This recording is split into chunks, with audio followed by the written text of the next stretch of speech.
네, 후원 못합니다. 어차피 내가 꺼가지고. 굳이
only way that they can survive the onslaught of a U.S. and an Israeli attack, which is simultaneous, is to quickly export this war across the region to destabilize as many countries as possible, and to make this not just a U.S., Israel, Iran war, but to make this a consequential war for the wider Middle East.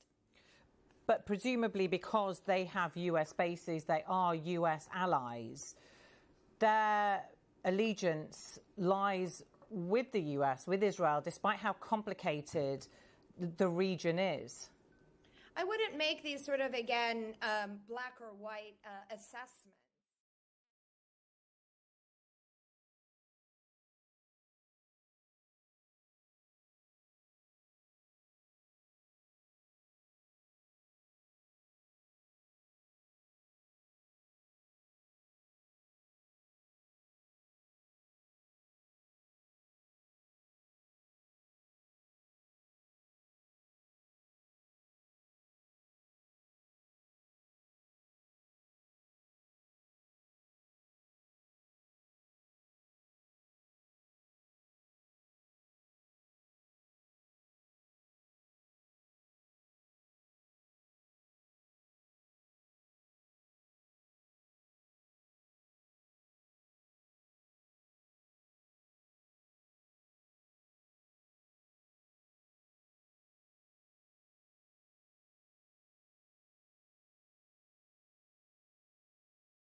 and what can Iran ballistic missile-wise throw at those bases. Now, that's just a small part of where the potential threat comes from.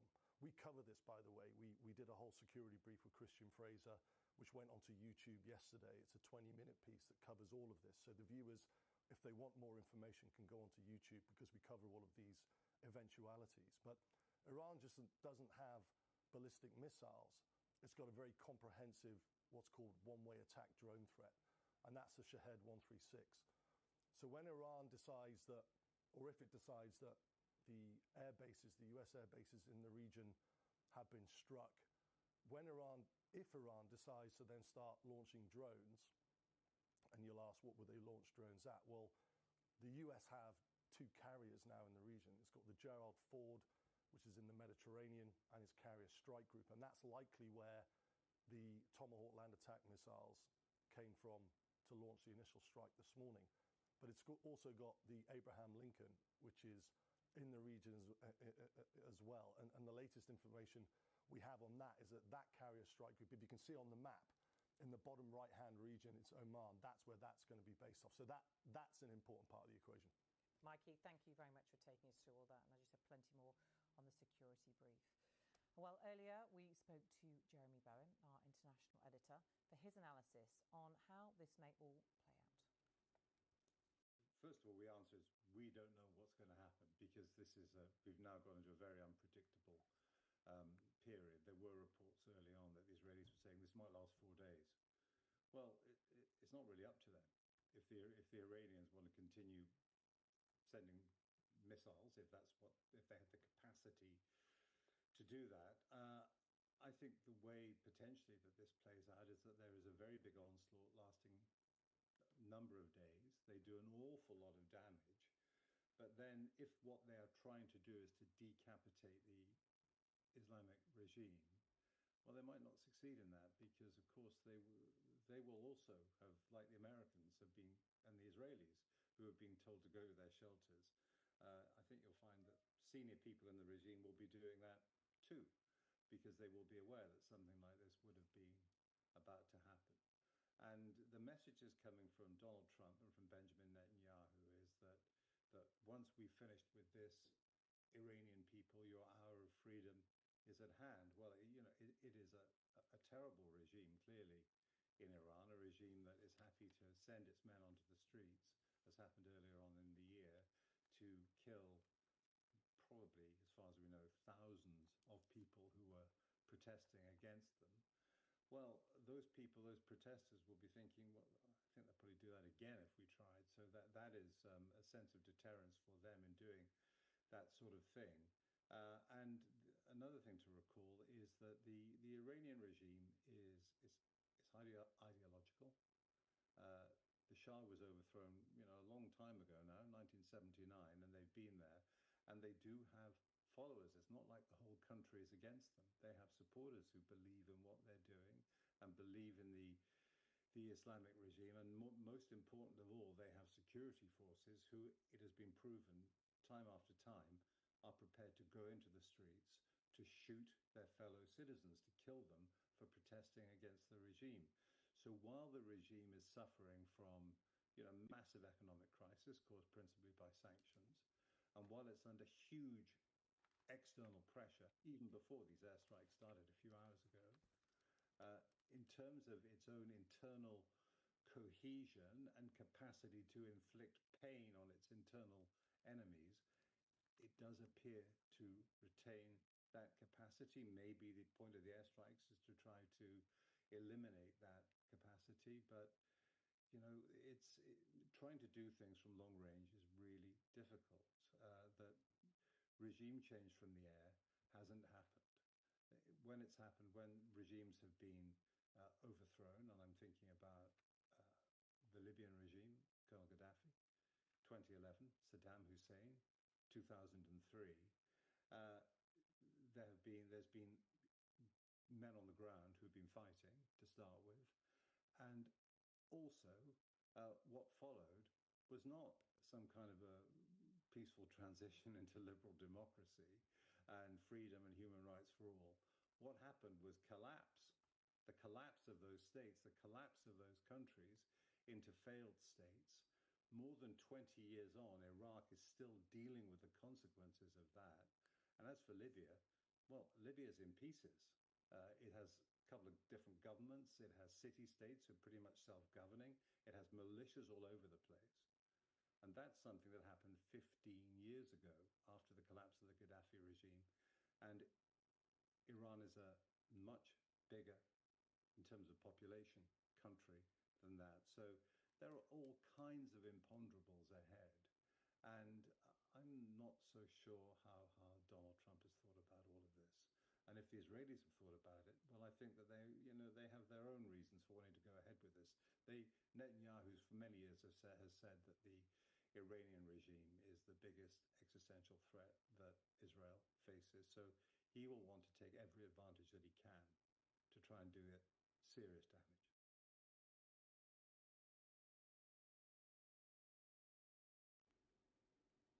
Live from London, this is BBC News.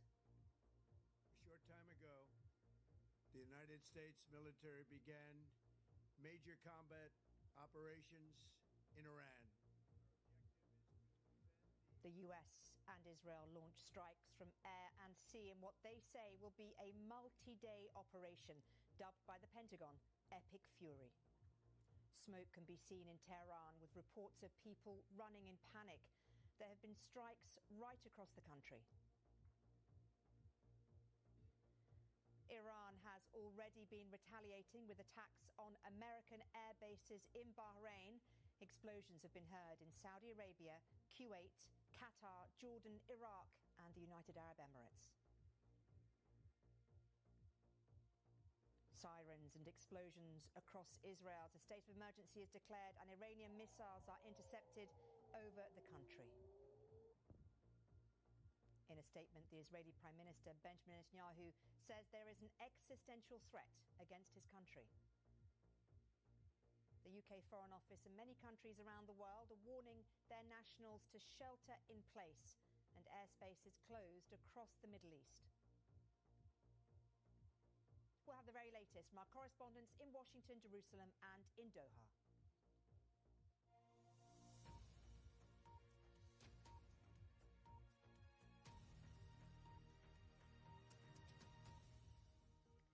Hello, I'm Marianne Mashiri. You're watching BBC News with live coverage of our breaking news this hour.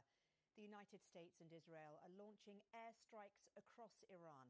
President Trump says the US and Israel have launched major combat operations. Mr. Trump says the objective is to defend the American people by eliminating imminent threats from the Iranian regime. He says Iran can never have a nuclear weapon, and he accused the Republic of trying to rebuild its nuclear program. The president has also said there may be American casualties as a result of the operation dubbed Epic Fury by the Pentagon. Well, the retaliation has already started from Iran. Bahrain says the US base there has come under attack. UAE, Kuwait, Jordan, Iraq and Qatar have also reported that they have had missiles fired into their countries, with reports of explosions in the Saudi capital, Riyadh. Well, in a video statement, the Israeli Prime Minister Benjamin Netanyahu says the attack is to remove an existential threat to his country.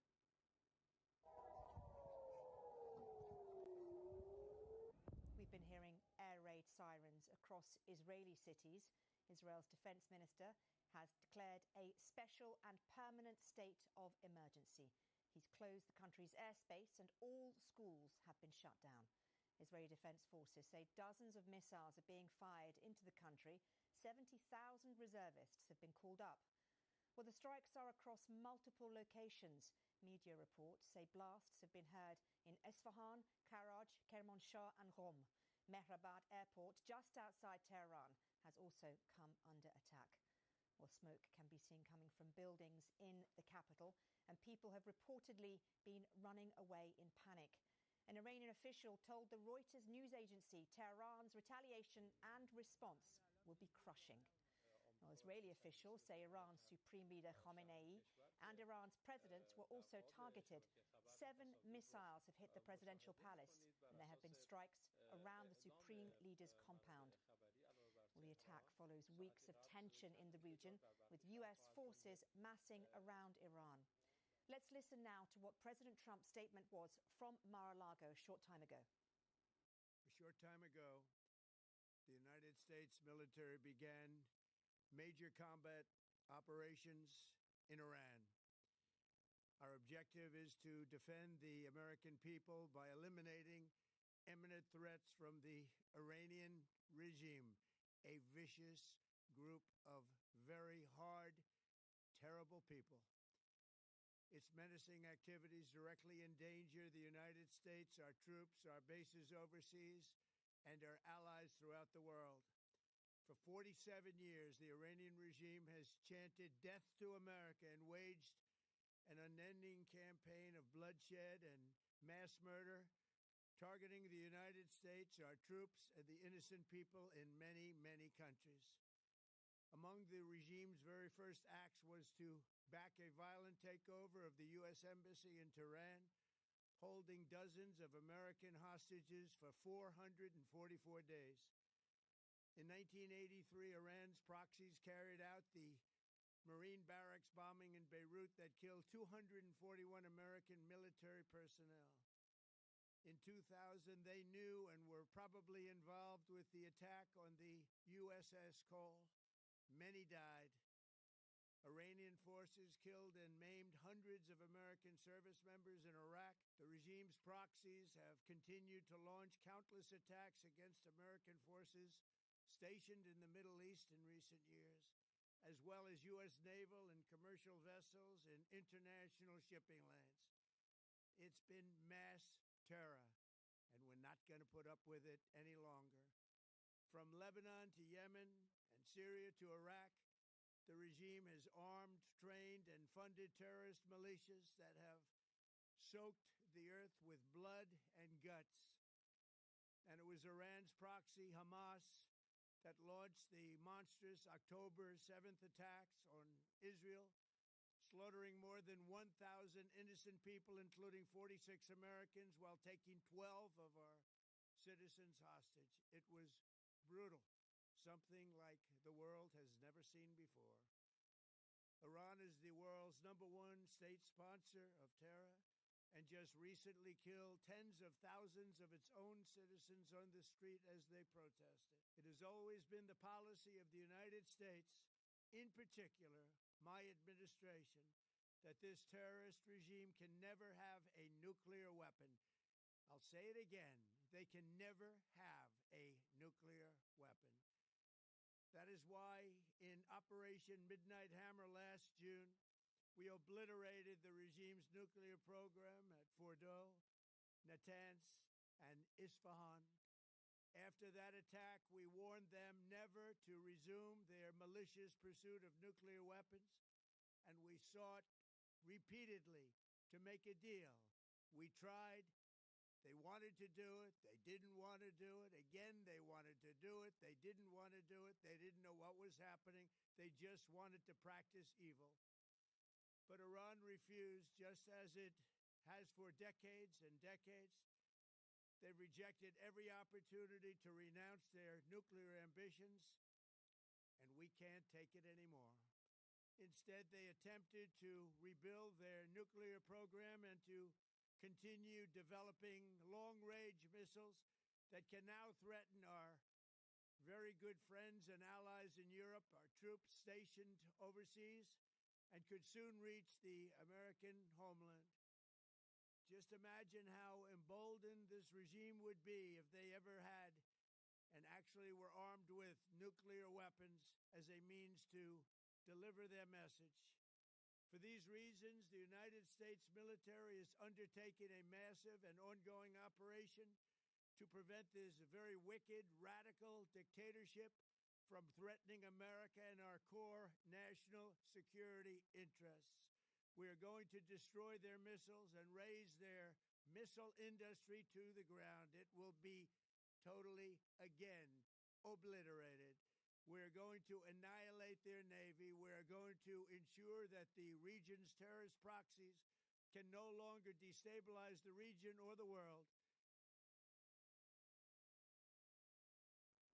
Well, that was President Trump there. And in the last few seconds, we've heard from the UAE Defense Ministry. They have said that one person has been killed in those retaliatory Iranian strikes. Well, you are with BBC News with continuing coverage of this breaking news story. The US and Israel have carried out a joint attack on Iran as Tehran launches retaliatory strikes against other countries in the surrounding region. And in the last few minutes, we've had confirmation from the Defence Ministry in the United Arab Emirates that one person has been killed in those retaliatory strikes by Iran. We'll give you more on that as and when we get it. But let's now cross live to our correspondents around the world. Joining me now are John Donnison in Jerusalem, David Willis in Washington, and Barbara Plett-Usher in Doha. And also we have Bahman Kalbasi from BBC Persian, who is in New York. Let's now speak, if we can, live to John Donnison in Jerusalem. And John, just bring us up to date with the reaction from Israel and also what we are hearing in terms of those missiles being sent to Israel from Iran.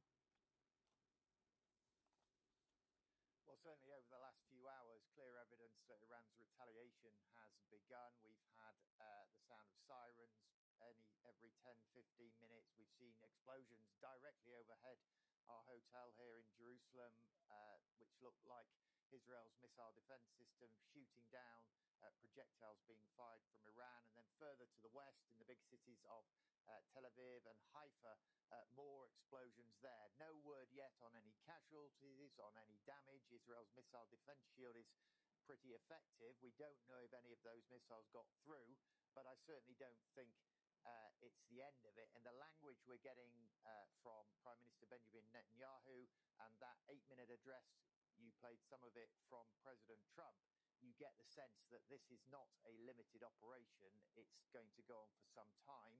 And if it does, Iran is likely to respond further. Let's talk a little bit, if we can, John, about Israeli public opinion, given that obviously we've just come out in terms of Israel of a prolonged war in Gaza. Is there an appetite, do you think, amongst Israeli people for what could potentially be a continuing war with Iran? I think Israel is very much a divided country. There's been a division and opposition to the war in Gaza, that what went on for more than 2 years. We had the war with Hezbollah in Lebanon, more support for that. I think to say there's an appetite is wrong, really, but there is a kind of weary acceptance that Israel, as they often like to say, lives in a very hostile neighborhood. And I think many Israelis feel that some sort of action, some sort of conflict with Iran was inevitable. That's not to say that they welcome it. You know, people are tired of war. It's been hugely damaging for the economy here. People have been running for the shelters across Israel. Schools are now going to be closed. The airspace is closed. No flights coming in. So, you know, there's not an appetite for it, but I think they accept that, you know, the kind of conflict between Iran and Israel has never gone away, and at some point it was going to flare up. John, thank you very much indeed. John Donnison there in Jerusalem. We'll come back to John a little bit later to get a bit more about reaction in Israel. Let's cross live now and speak to Barbara Plett-Usher, who is in Doha. And Barbara, we've been hearing from the Defence Ministry in the UAE that one person has been killed in Iranian strikes. What more do we know about that and about these retaliatory strikes in the region? Well, this is the exact outcome that the regional leaders have worked very hard to try to prevent. Over the last 2 months, they have put all of their efforts into trying to mediate a diplomatic outcome, a diplomatic channel for negotiations. But they have failed, clearly, and now they are being attacked by Iran, which is what Iran had threatened to do, because the Arab Gulf states do host U.S. military bases, 13 of them throughout the region, with tens of thousands of troops. So here in Qatar, we've had several rounds of explosions that we've heard. The Qataris said that they have been shooting the incoming missiles, that they've intercepted them, that so far there hasn't been any damage. And the target clearly is the Al Udeid air base. This is the biggest military base that the U.S. has in the region. the headquarters for Central Command. Also, as you mentioned, in the United Arab Emirates, they have been shooting the missiles coming in, again saying that they're intercepting them, but we have heard this announcement, first from the state news agency, now from the defense minister, that one person has been killed. We don't have the details about the circumstances, but that's the first casualty that we have heard. There had been some reports that there were also casualties in Iraq, which has again received Iranian missiles because there are U.S. bases there. And in Bahrain, which is the headquarters of the U.S. Fifth Fleet, it's a naval base. The Bahrainis have said that Iranian missiles have struck the base. Again, we don't have details yet on the damage, but what we're seeing is that the Iranians are making good on the threats that they were issuing before the attacks of Israel and the United States started. They have, in the past, been fairly calibrated, quite calibrated in their response to any kind of attack. It's trying not to escalate, but they had been signaling very strongly this time that they wouldn't do that, that they would respond not only by attacking Israel, but by attacking the U.S. military bases in the region and thereby attacking their neighbors. We've heard from Kuwait in the last few minutes, the foreign ministry saying Kuwait reserves the right to defend itself after Iranian attacks. We've also heard from Jordan. Jordan has said, government spokesman has said, Jordan will defend its interests with all its might. We're getting a reaction from these regional players, but how far are they willing to be pushed before they do start wanting to defend themselves and their interests, do you think? I think that they would be very careful about making a decision to strike back. I think that they will, their focus right now is going to be to intercept the missiles coming in.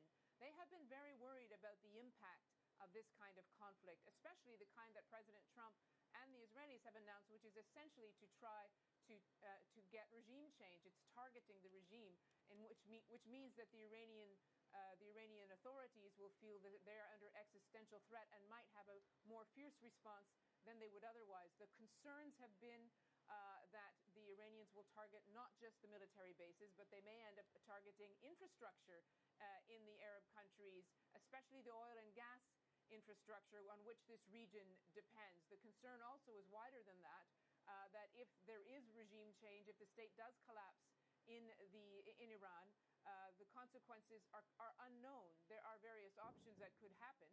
That was just another explosion we've heard there as the Qataris are shooting at the missile, intercepting the missiles coming in.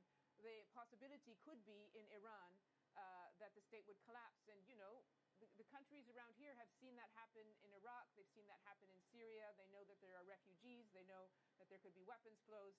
So there's a great deal of concern of what this might lead to. And I think all of the capitals here, all of the leaders will take decisions to defend themselves from the incoming missiles. And it would be a very careful calculation about whether it would serve their interests to actually strike back. Barbara, thank you very much indeed. I want to bring audiences some breaking lines that have been coming into us from inside Iran. And this is from the governor of Minab County. Now, just to give you a little bit of background, Minab County is in southern Iran. It's extremely close to Bandar Abbas, which is a very important strategic port city by the Gulf. At least 24 people, their reports, have been killed in Israeli strikes on a school in the county of Minab. That is what we are getting from the Tasnim news agency. They have been in touch with the governor of Minab County. So that latest line coming into us from inside Iran. Of course, we find it very difficult to verify what we're hearing from Iran, but that has been reported. Let's bring in, if we can at this point, Bahman Kalbasi from BBC Persian, who is in New York. I know, Bahman, you're getting this information as I am getting it, but can you just bring me a little bit more about what we're hearing from inside Iran? One of the earliest pictures that we received was obviously locations inside in Tehran, close to where the Supreme Leader's office is, a presidential office. That area was targeted extensively. And then other parts of the city, and I got footage from family and friends who were looking at mountains in different directions in Tehran, and there were explosions there as well. And then immediately after, obviously, more footage of partly panicked residents running from locations that were targeted, but also in different parts, including a school, maybe a high school or middle school, where the classmates were celebrating and saying it just finally happened. There was another street that we saw people being happy about what is going on. So there's mixed reaction in the public. Obviously, many worried about the consequences of this, but some hoping that this will bring the regime down. And then the government, in various statements, have announced a complete closure of schools and universities and reduced services by the government, but also ensuring that, trying to assure the public that there's enough food, not to rush the grocery stores, and bring a level of calm. Obviously, this will depend on how intense these attacks are in residential areas, around residential areas, especially after we heard from Israeli officials telling the residents to try to stay away or move out of areas that are close to military sites. This is a difficult task that we saw in that 12-day war as well, that residents were asking, we don't know if there is a military site next to us or a government. Not all of these are well marked, and so there was a level of worry and panic there as well. So all of this is really very early on. This was first thing in the morning. People were taking their kids to school. It was the beginning of workday, and these attacks started. So obviously now a lot of people staying in and not going out. We heard from President Trump telling Iranian people not to shelter in, not to venture out, because this will go on for some time. And he said bombs will be dropping everywhere. So that is obviously source of worry for a lot of residents, and not wanting to be caught in the crossfire. Let me just interrupt you briefly there, because we're seeing now pictures of smoke in Tehran, in the capital, rising from behind buildings. Clearly, we're hearing that targets have been military and political targets, but there, as often is the case with these types of events, will be collateral damage. There'll be potentially people who are hurt. You mentioned earlier about fear within Iran, the balance of fear versus a desire to see the end of the regime. Where do you think that balance lies?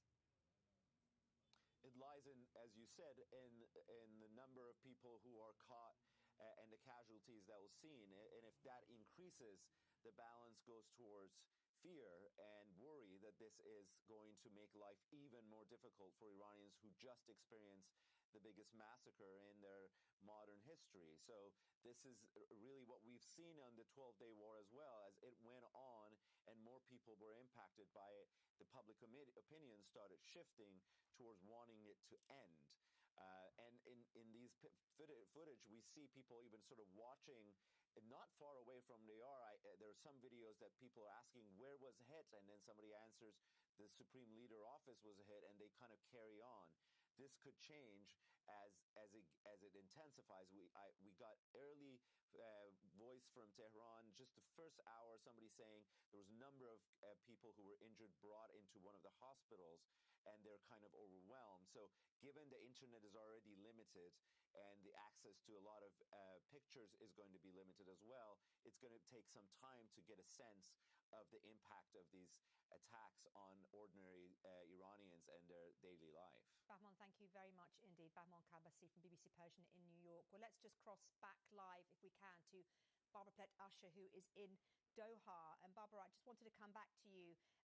We heard those explosions behind you. We're now getting witnesses telling Reuters that there have been a new wave of bombs heard in Doha. What more can you tell us?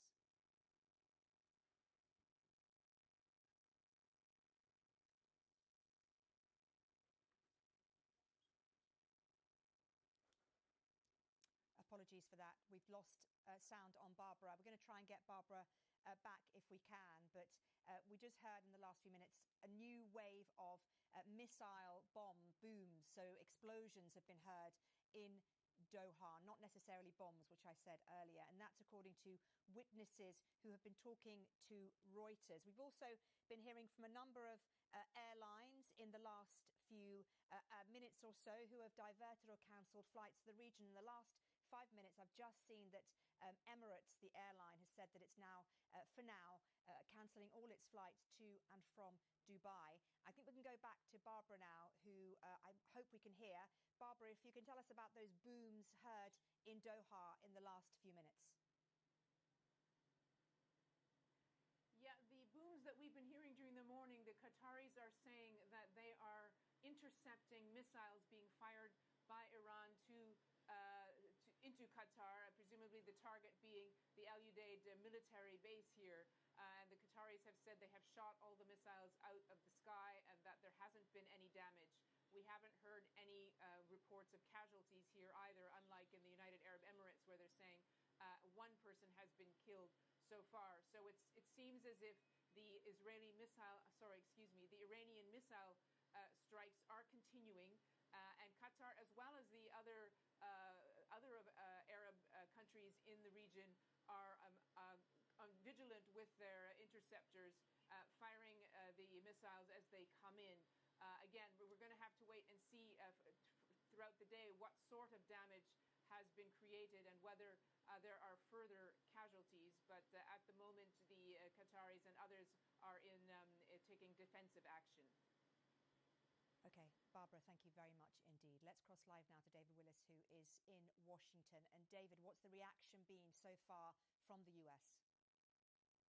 Well, as you can see behind me, Mariam, the sun has yet to rise here in Washington, D.C., but Americans are waking up to the news of those strikes on Iran and to Operation Epic Fury, carried out at the command of a president who basically had campaigned on a pledge to get America out of so-called forever wars. Indeed, this president was critical of one of his Republican presidential predecessors, George W. Bush, for his involvement in the quagmire that became the Iraq conflict. Well, now he has launched a massive and ongoing operation, as he put it, in the early hours of this morning in Iran, and he has done so without any word of approval from Congress, without running this by Congress. And we've already heard from Republican Congressman Thomas Massey. He is a critic of Donald Trump's, it's fair to say, but he characterized this on social media as acts of war unauthorized by Congress. There are others. The Republican Senator Lindsey Graham, a close ally of Donald Trump, who have praised the action of the last few hours, saying that it will make America safer in the long run. But there are a lot of Republicans who will not want to see the United States get drawn into a prolonged conflict in the Middle East, Mariam. David, thank you very much indeed for that. And thank you to all of our correspondents who have been updating us from around the world. We will bring everyone back shortly for more. But now let's cross live and speak to Sebastian Usher, who joins us now. Sebastian, talk me through, first of all, the implications of what has happened today. I know it's difficult because the implications could potentially be huge and it's difficult to predict. But we're hearing now in the last few minutes that blasts have been heard in Riyadh, Doha, Abu Dhabi, across the region. This is going to have serious repercussions, isn't it? Yes, I mean, I think it's clear that this is a conflict, an attack by the US and Israel with a more open time limit on it. Essentially, the goals that President Trump laid out are different from what we heard during the 12-day war in June when it was about Iran's nuclear capabilities. This involves its ballistic missiles. He says it's going to obliterate its navy. So essentially to destroy Iran's military capabilities, but also his call for the people of Iran essentially to rise up. So though he didn't say it, and the Israelis haven't said it in so many words, regime change. The response we've seen from Iran is therefore to be seen in that context. What we didn't see, again, last June was any concerted effort to attack these other regional countries. I mean, these essentially at the moment seem to be attacks trying to target US military bases in the region, but that brings those Gulf countries far more directly into the arena of conflict here. So we have to wait and see how they will respond beyond this. We'll have to wait and see, as we've been hearing, whether Iran is actually able to inflict any serious damage on US military capabilities and whether it will widen those attacks.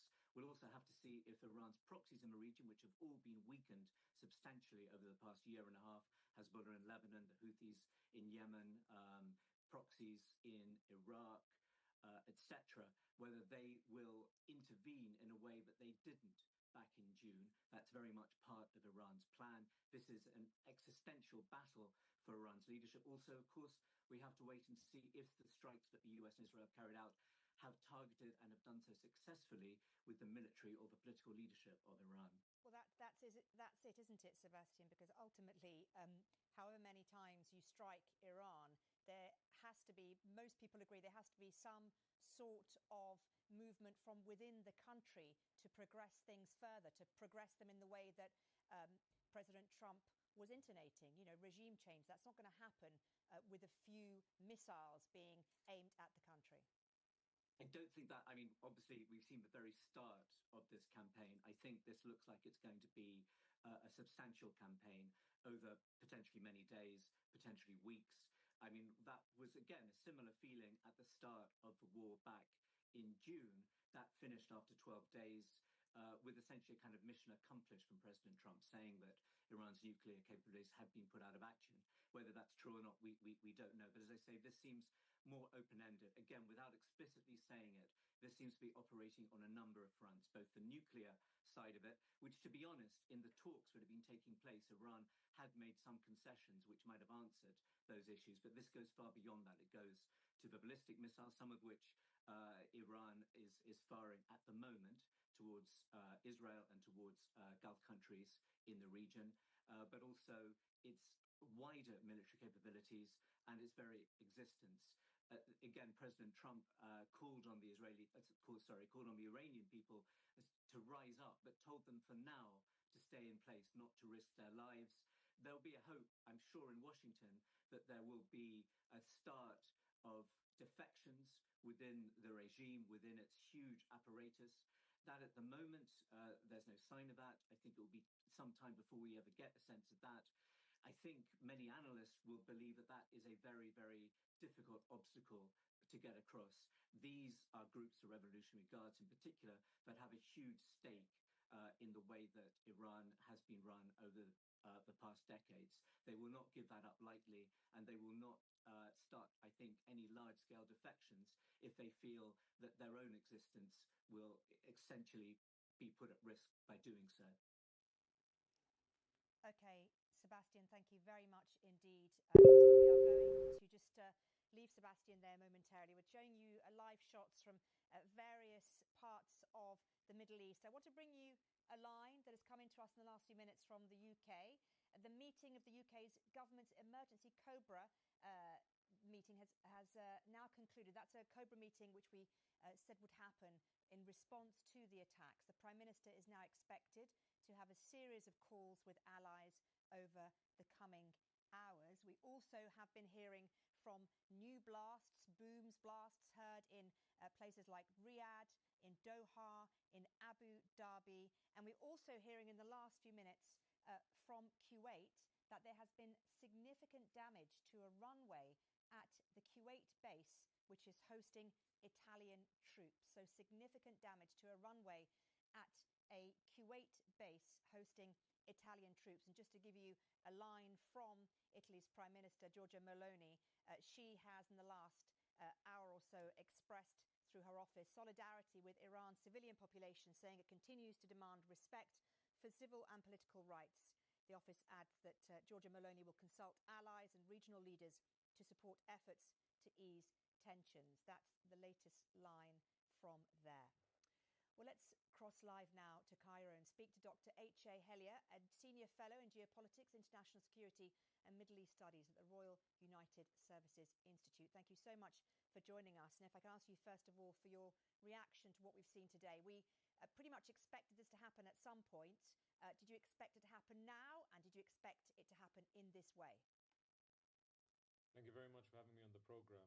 The Omani foreign minister went onto American television yesterday precisely to point out that negotiations had gotten to a place where it was possible to see a deal that would work when it came to nuclear enrichment, uranium enrichment, a nuclear weapon.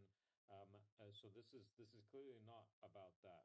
And I think that the American president made it very clear in his video on Truth Social some hours ago that he's looking for regime change. The Israeli media has been reporting over the last few hours that Israel is trying to take out senior Iranian officials, including the supreme leader and the president. So this is not simply about the nuclear negotiations. If anything, I think the region will see the focus on the negotiations over the past few weeks to have been a sideshow in order to allow for preparations for this attack to take place almost irrespectively of those negotiations. So, well, given the similarity between what's happened now and what happened in June, right? Mid-negotiations, missile strikes by Israel, and we are again mid-negotiations and these strikes by Israel and the US. You would have expected Iran to have been ready for this, no? I think that they were as ready as one can be, in the sense that what we've seen over the past few hours are these vast waves of retaliatory strikes. It's retaliation against countries in the region, though, and that I think is going to complicate matters tremendously for Tehran. They're not going to have mediators aplenty that are going to be looking to help them in this regard. On the contrary, I think there's going to be a lot of pressure on many of these Gulf states to actually cooperate with the Israeli-US attack. But having said that, I think that what you've seen over the past few hours is that the Iranians were, I won't say waiting for this moment, but they certainly seem far more prepared as they did last time because of the number of strikes that they've attempted throughout the region, on not just on Israeli targets or within Israel, but also across the GCC. And I think that that's going to escalate things even further. We've heard in the last few minutes the Iranian foreign minister telling counterparts from Saudi Arabia, from UAE, Qatar, Kuwait and Bahrain and Iraq that it will use all its defence and military capabilities under the legitimate right of self-defence. Obviously, that clearly stating how far Iran is willing to go, but how far can it go, do you think, given its capabilities? So the Iranians view this as an attempt for regime change. So they view this as existential. And all of the messaging that you've seen out of Tel Aviv, the Israelis, and Washington, D.C. and the Trump administration makes it clear that that's probably how they should view it. The question is what they can do to actually push back this attack. And their capacities are not going to be directly against the American homeland, for example. It's too far away. But they will strike using their allied proxies or allied militias on the ground, as they've tried to do so before. And this is going to take the escalation a notch further. Are they going to be able to inflict the same sort of damage on the Israelis and the Americans as in reverse? No, not at all. But that's not really their play, I think. I think their play is to try to make this as painful as possible for the US and for the Israelis in order to apply then political pressure from surrounding countries and the international community on the Israelis and the Americans to stop. Whether or not they're going to be able to achieve this is very unclear. Okay, well, it is very unclear. The next few hours and days, hours, weeks will be so important. Dr. Helier, it's been good to speak to you. I thank you so much for your time. Well, here in the studio, I'm joined by Mikey Kay, military analyst from the Security Brief on BBC News. Mikey, it's good to have your expertise on this programme, because I wanted to ask you about that line that I spoke to Dr. Helier about. We've heard now the Iranian foreign minister saying to counterparts from those regional neighbours that Iran will use all its defensive and military capabilities under legitimate right of self-defence. But how far do these capabilities go? What has Iran accumulated, and what can it do damage-wise? What damage can it inflict, and how long can it keep it going for? I mean, the damage can be conventional military capability, so it could be ballistic missiles. We've spoken a lot about ballistic missiles, and when you were speaking to Barbara on air in Doha, you could hear some booms, as you're calling them. I think it's important to say that that boom could be a Patriot or a terminal high-altitude area defense missile intercepting a ballistic missile, but it could also be the crack of the missile dropping a sonic boom. The THAAD missile systems travels at Mach 8, and the Patriot travels over Mach 1. So when it accelerates off the rail, it will drop a sonic boom. So that thud could be that as well. Conventional capability, you've got the ballistic missiles. We haven't spoken about the hypersonics. Hypersonics are really interesting, and that we've seen no evidence that Iran has launched hypersonic missiles yet. But it does have two that should be of concern. The first one is the Fatah-1, which goes hypersonic in the terminal phase. Hypersonic means greater than a speed of Mach 5, which is 5 times the speed of sound. Fatah-2, that's potentially got a hypersonic glide vehicle, so it makes it really harder to intercept. Then you've got the asymmetric side. The asymmetric side is interesting because of the proxies that are in the region. They can go after asymmetrically these bases and other targets. So I think the Iranians do have a broad bandwidth of capability to be able to strike. Mikey, thank you very much indeed. And we did get those pictures, didn't we, that I was asking for. These pictures showing us the current situation in Wakra. We can see smoke in the background, billowing up from buildings in the back of the city. Let's cross live now, though, and bring ourselves back to the UK, because as I mentioned earlier, that Cobra meeting, which had been convened in Westminster because of the strikes in Iran and the wider region, has now finished.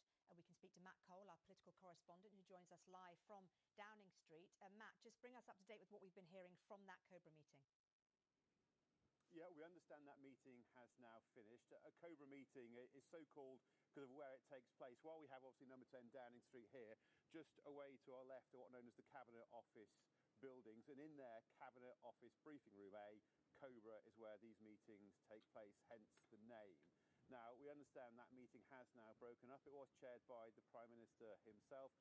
Normally, sometime after these meetings, we often get what's known as a readout, gives us a summary of what might have been told in it, maybe a short few lines about what was agreed, discussed or decided. We haven't had that yet, but what we have had earlier today was a statement from here in number 10, in which the government says Iran must never be allowed to develop nuclear weapons, and that is why we have continuously supported efforts to reach a negotiated solution.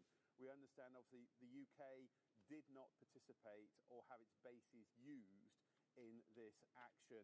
The government statement says, we don't want to see further escalation into a wider regional conflict, but we're also told in that statement that as part of what the UK government calls its long-standing commitments to the security of our allies in the Middle East, we have, the government says, a range of defensive capabilities in the region which have recently been bolstered, and crucially the statement says we stand ready to protect our interests.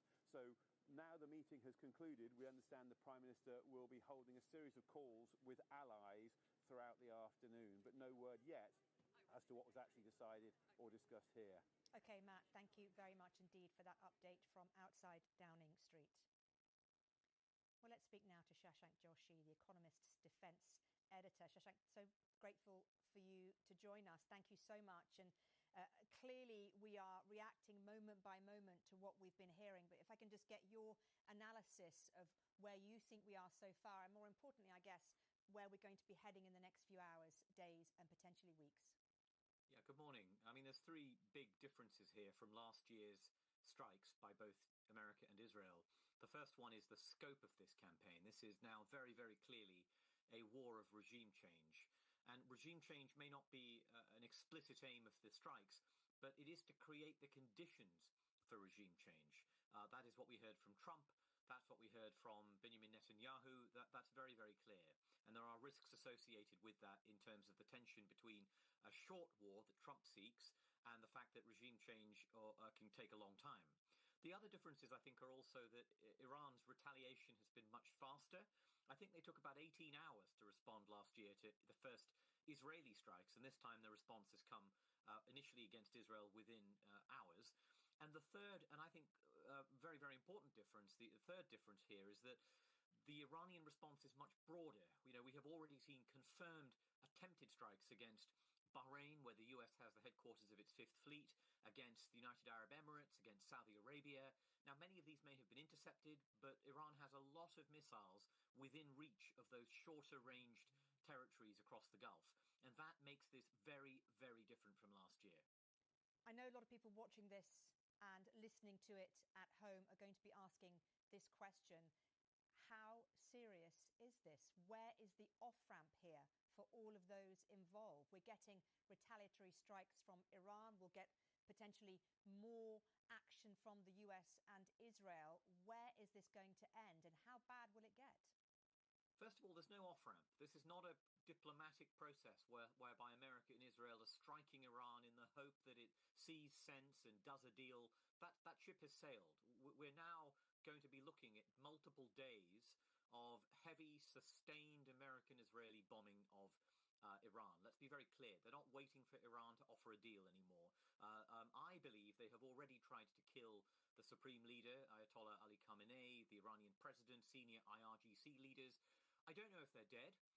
But I believe on the basis of evidence we've seen so far that they have been targeted, and we could find in the coming hours that senior Iranian leadership have been assassinated, have been killed. And this will continue as Iran and America strike missile sites, nuclear sites, political leadership, bases, ports, all manner of things.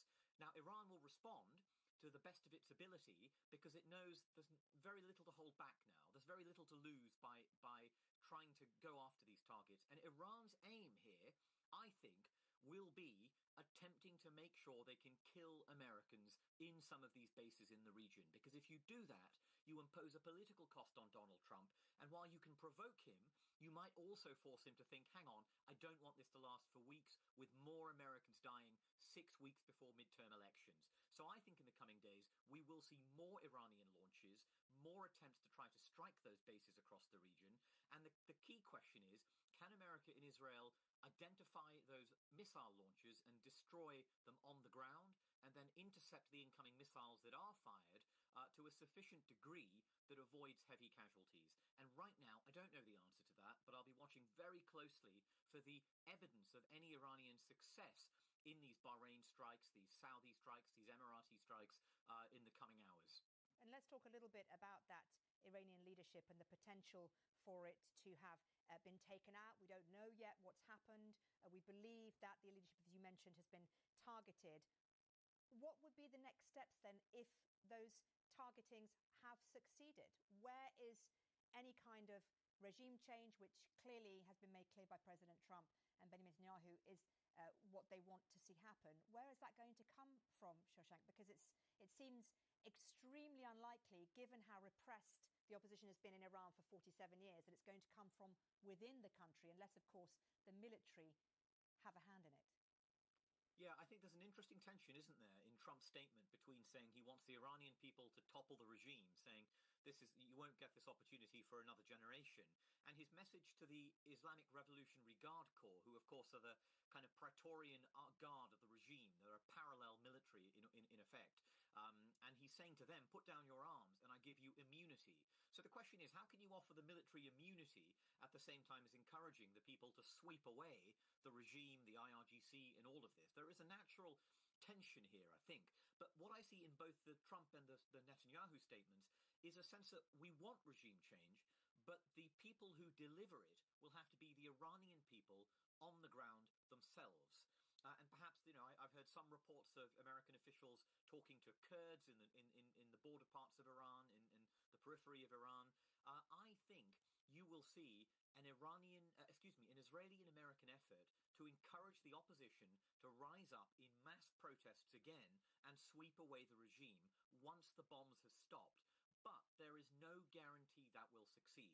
And I think one possibility here is the Iranian regime comes out of this with its leadership killed, with its missiles stockpiles destroyed and degraded, but surviving, and able to say, we are surviving, we won't do a nuclear deal, and we're going to be around for another 30 years. And I think that would pose a really significant political challenge to Donald Trump and to Let's talk a little bit about global reaction now, because we've heard obviously from the UK.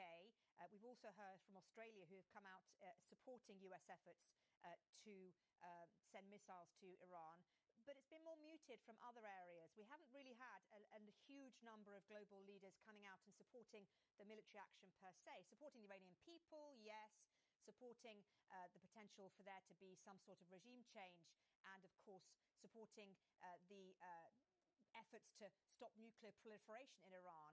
But it's interesting, isn't it, how different countries and nations are reacting to this. And I'm not talking about Arab neighbours. I'm talking about, in particular, Western countries.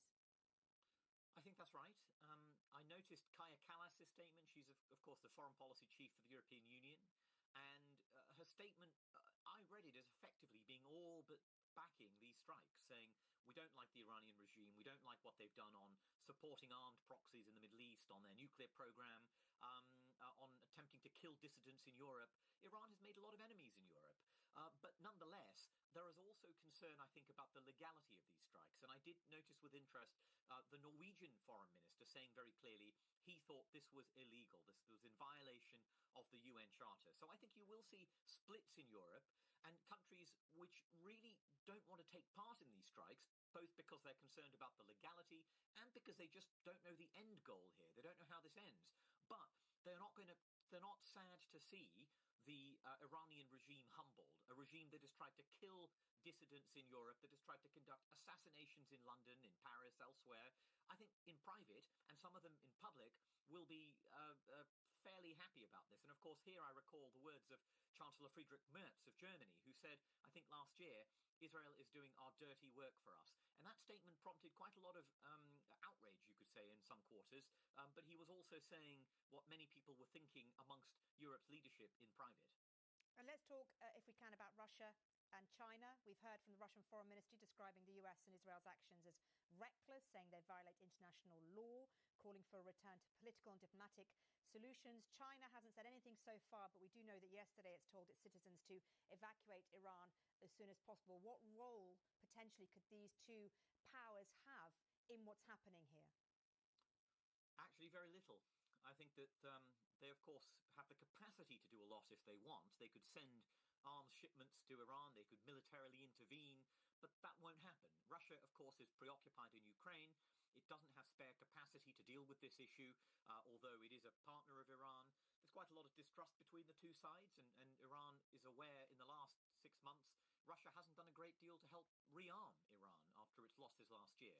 China, of course, a very important economic partner of Iran, has relied on Iranian oil, so the energy component is interesting there.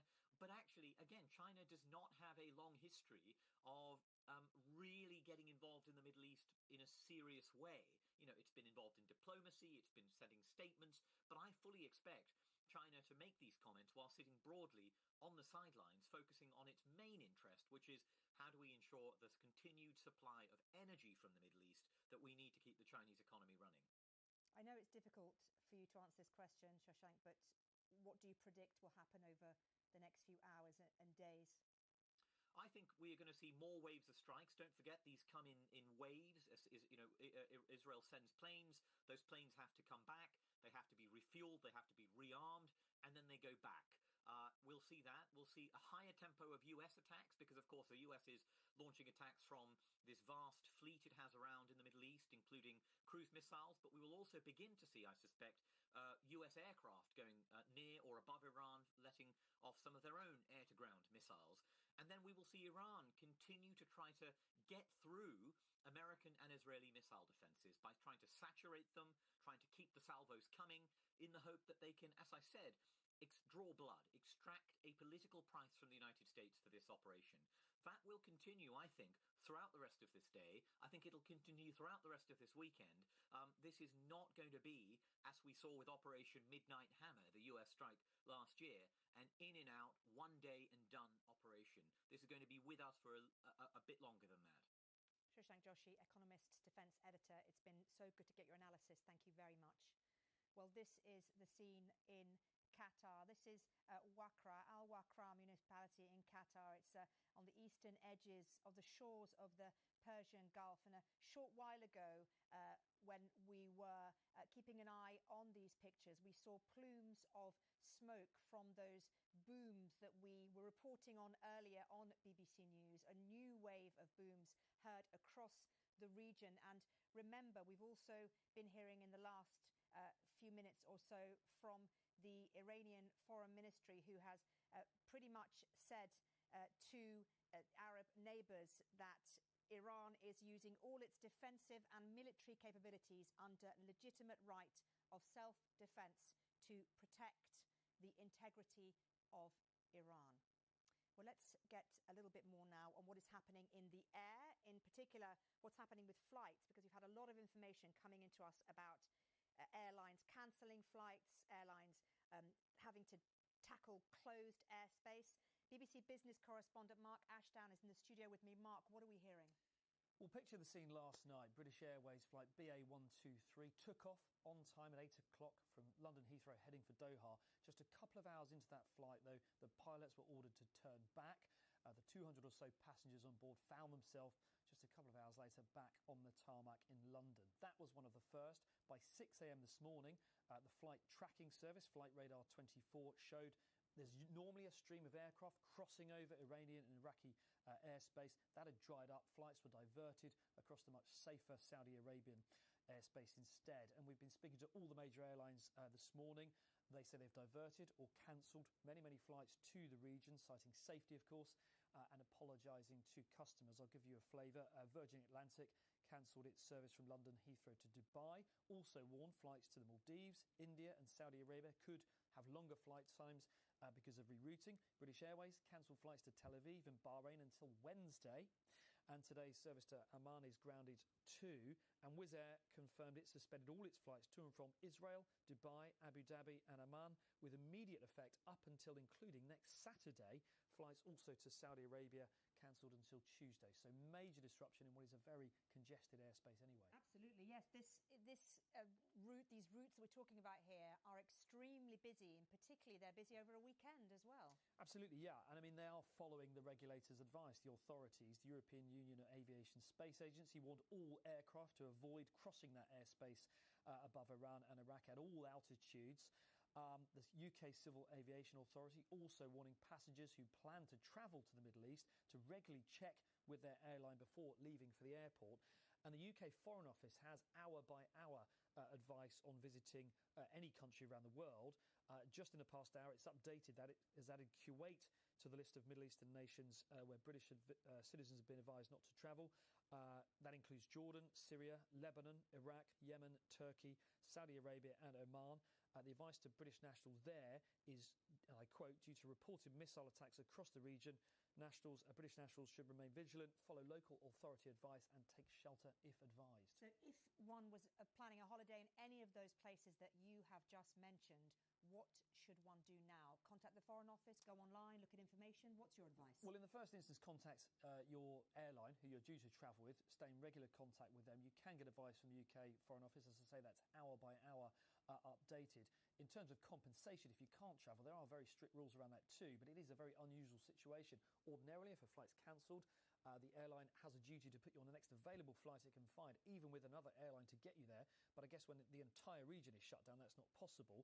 So again, the advice there for passengers is you should be entitled to some money back, some compensation potentially. Do contact your airline in the first instance. They should contact you, really, and advise you. There's also advice online, places like Citizens Advice, to get on top of your rights so you can get that compensation. Mark Ashdown, thank you very much indeed for all of that advice and that update as well.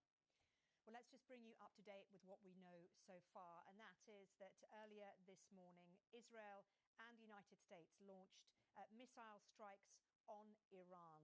They say they've targeted military and political targets. They carried out this joint attack on various cities and regions of the country. And since then, Iran has launched a wave of retaliatory strikes against many of its Arab neighbours as well.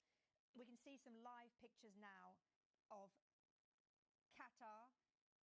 These are live pictures of Qatar, And you can see in the sky small plumes of smoke where missiles have passed by. The pictures are a little bit shaky, apologies for that, but this is Al-Waqra, which we showed you a little bit earlier. We've had lots of reaction in the last hour or so. As I mentioned, in the UK, that Cobra meeting has just ended, but there's been reaction from other parts of the world as well. In particular, in the last few minutes, we've heard from Hamas in Gaza. It's condemned the US-Israel aggression, as it calls it, against Iran. We've also had reaction from other world leaders, including the EU Commission President, Ursula von der Leyen, who has said that the European bloc has adopted extensive sanctions in response to Iran's murderous regime. The Russian Foreign Ministry has described the US and Israel's actions as reckless. And also in the last few minutes, as we've heard, there have been a wave of booms heard in various countries and cities, including Riyadh, Doha and Abu Dhabi, as Iran continues its retaliatory strikes. It says these strikes are a legitimate right of self-defense. That is the statement that Iran has issued to Gulf states. This is a fast-moving, breaking story, and we, of course, will bring you all the very latest here on BBC News. So do stay with us for the headlines at the top of the hour.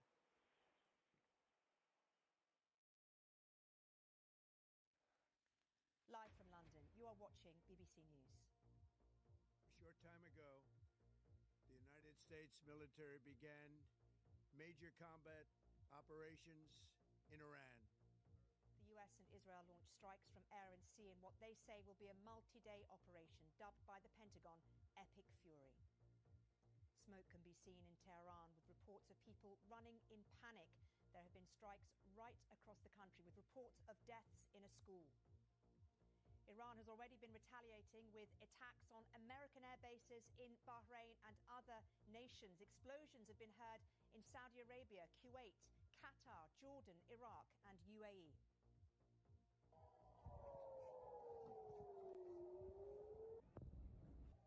Sirens and explosions across Israel as a state of emergency is declared there. Iranian missiles are intercepted over the country. In a statement, the Israeli Prime Minister Benjamin Netanyahu says there's an existential threat against his country. The Foreign Office here and many countries around the world are warning their nationals to shelter in place. Airspace is closed across the Middle East. We'll have the very latest from our correspondents in Washington, Jerusalem and in Doha.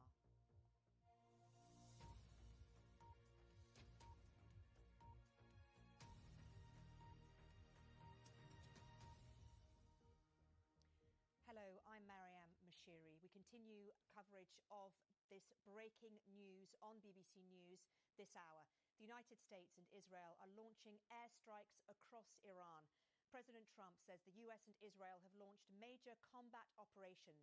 Mr. Trump says the objective is to defend the American people by eliminating imminent threats from the Iranian regime.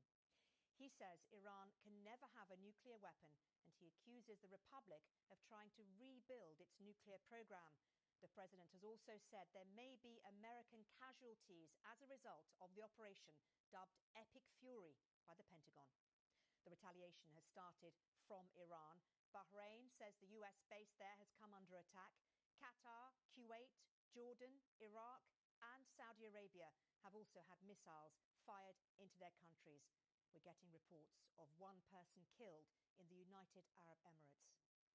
In a video statement, the Israeli Prime Minister Benjamin Netanyahu has said the attack is to remove an existential threat to his country.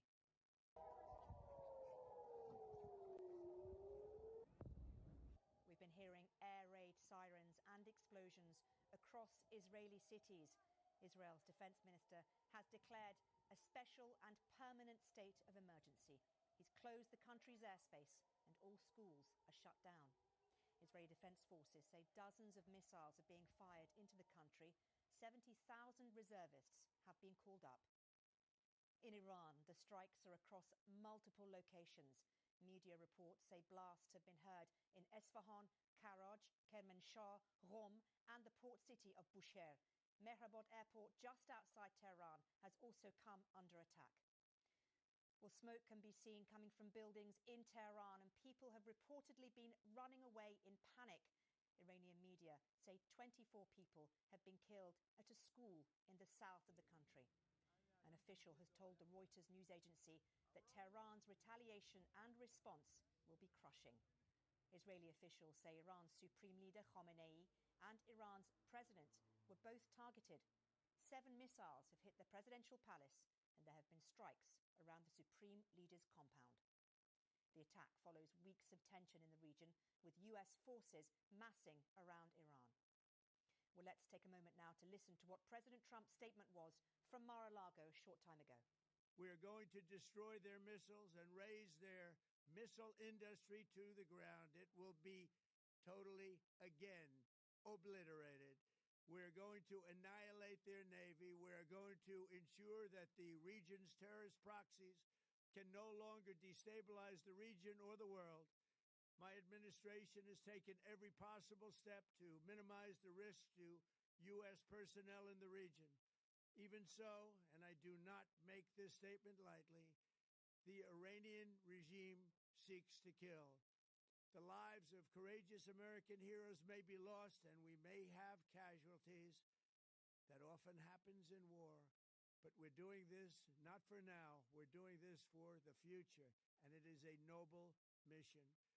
We pray for every service member as they selflessly risk their lives to ensure that Americans and our children will never be threatened by a nuclear-armed Iran. We ask God to protect all of our heroes in harm's way, and we trust that, with his help, the men and women of the armed forces will prevail. We have the greatest in the world, and they will prevail. To the members of the Islamic Revolutionary Guard, the armed forces, and all of the police, I say tonight that you must lay down your weapons and have complete immunity, or, in the alternative, face certain death. So, lay down your arms. You will be treated fairly with total immunity, or you will face certain death.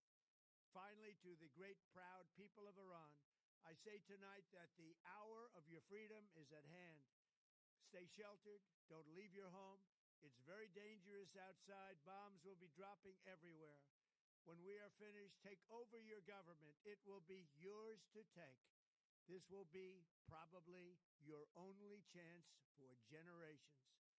For many years, you have asked for America's help, but you never got it. No president was willing to do what I am willing to do tonight.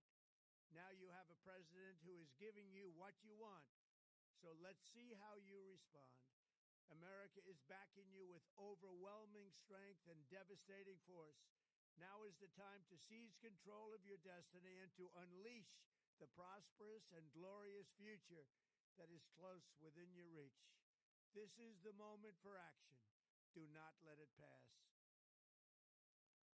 Well, let's cross live now to John Donison in Jerusalem, David Willis in Washington, and Barbara Plett-Usher in Doha. Let's start with you, John, in Jerusalem. And we've heard from Benjamin Netanyahu that in his eyes, this attack is to remove an existential threat to Israel. Yeah, and that's a message he's been saying for, frankly, years, if not longer. He clearly thinks that Iran is a problem for Israel that needs to be got rid of, and today it does seem like America and Israel are taking steps to do that. When you listen to that message from President Trump a little earlier, what he was talking about there is when this military operation is finished, he wants the Iranian people to rise up and take over the government. They want regime change in Iran, saying that this was a sort of once-in-a-generation opportunity. Here in Jerusalem, all morning really, we've had the sound of sirens going off, loud explosions directly overhead our hotel in Jerusalem. I looked up to see what appeared to be a missile or projectile being shot down by Israel's missile defense shield a couple of hours ago, and further to the west in the big cities of Tel Aviv and Haifa on the coast, also explosions there. So Iran's retaliation has very much begun. How extensive and how long it will go on for, well, we're just going to have to wait and see. And we've heard from an Israeli official that the Iranian Supreme Leader Khamenei and the President Pezeshkian were both targeted by Israel. What more do we know about that? Well, we don't know much. The Iranians are saying that neither of them were hurt. We understand that the Supreme Leader has been taken to a safe place away from the capital. That's what's coming out of Iran. Certainly that is a pretty big step. You know, if Israel and America are trying to decapitate the Iranian regime and remove the Supreme Leader, that is a huge move, really, which is going to bring an enormous response from the Iranians, one would imagine. We had that war last year, lasted about 12 days between Israel and Iran, and then we had a strong response from the Iranians. We had casualties here in Israel, and, you know, depending on how long this operation by the Americans, by Israel and Iran goes on, we're going to have to wait and see what the extent of the Iranian response is going to be this time. Their military capabilities have been hugely diminished in recent years because of those various conflicts, but they still have the capacity to hit all parts of Israel pretty hard. John, thank you very much indeed. Well, let's cross live now and speak to Barbara Plett-Usher, who is in Doha for us. And Barbara, we've been hearing about booms across Doha, explosions being reported around the region. Talk to me a little bit about that, and also about the fact that some of these Arab nations have, in the last hour or so, said they reserve the right to respond as well. Yes, in fact, we just heard another round of explosions here echoing across Doha. The Qataris are saying that they have intercepted several waves of missiles now. Up until just a little while ago, they were saying there had been no damage so far. They have sent out push alerts to our phones, to the phones of everyone in Qatar, telling them to lay low, to seek shelter, and to stay indoors. And the traffic on the roads have not entirely stopped, but it has reduced quite significantly. We are hearing similar reports from around the region, from the United Emirates, Kuwait, as well as Bahrain, saying that they are getting incoming Iranian missiles and that they are intercepting them, except in the case of Bahrain, there was an announcement that the missile had hit the U.S. Navy base there. That's the U.S. Fifth Fleet base in Bahrain. Again, the extent of the damage there not entirely clear. In the United Arab Emirates, the government said that one citizen had been killed, apparently from falling debris, although that is not entirely clear either. And you're right. Some of the governments have said they reserve the right to respond. I think that they would calculate very carefully about what impact that might have and whether it would suit their interests to do so. This is exactly the outcome that they have been trying so very hard to prevent over the past weeks, trying to mediate between the Iranians and the United States, warning about the dangers of a conflict in Iran, warning that it could spread to the region and destabilize it. It's clear now that the Trump administration has not listened to its Arab allies' public efforts anyway on this issue, rather to, it seems, its Israeli allies. And so the Arabs are going to be watching very carefully and taking whatever measures they can to prevent the conflict from destabilizing the wider region. And it's interesting you say that, Barbara, because in the last few minutes, Oman's foreign minister has said that they are dismayed after the attacks between Israel and Iran. So as you mentioned there, a lot of effort has gone in, particularly by Oman, to try and mediate some sort of agreement between the two sides. And while that effort was taking place, clearly planning was kept going for these attacks. Yes. And the Iranians had expressed skepticism all along, and even now when the attacks took place said, look, we expected there would be attacks. You've attacked us before during negotiations, but we went along with them anyway. And so they were making preparations as well, having very little faith in the whole negotiating process.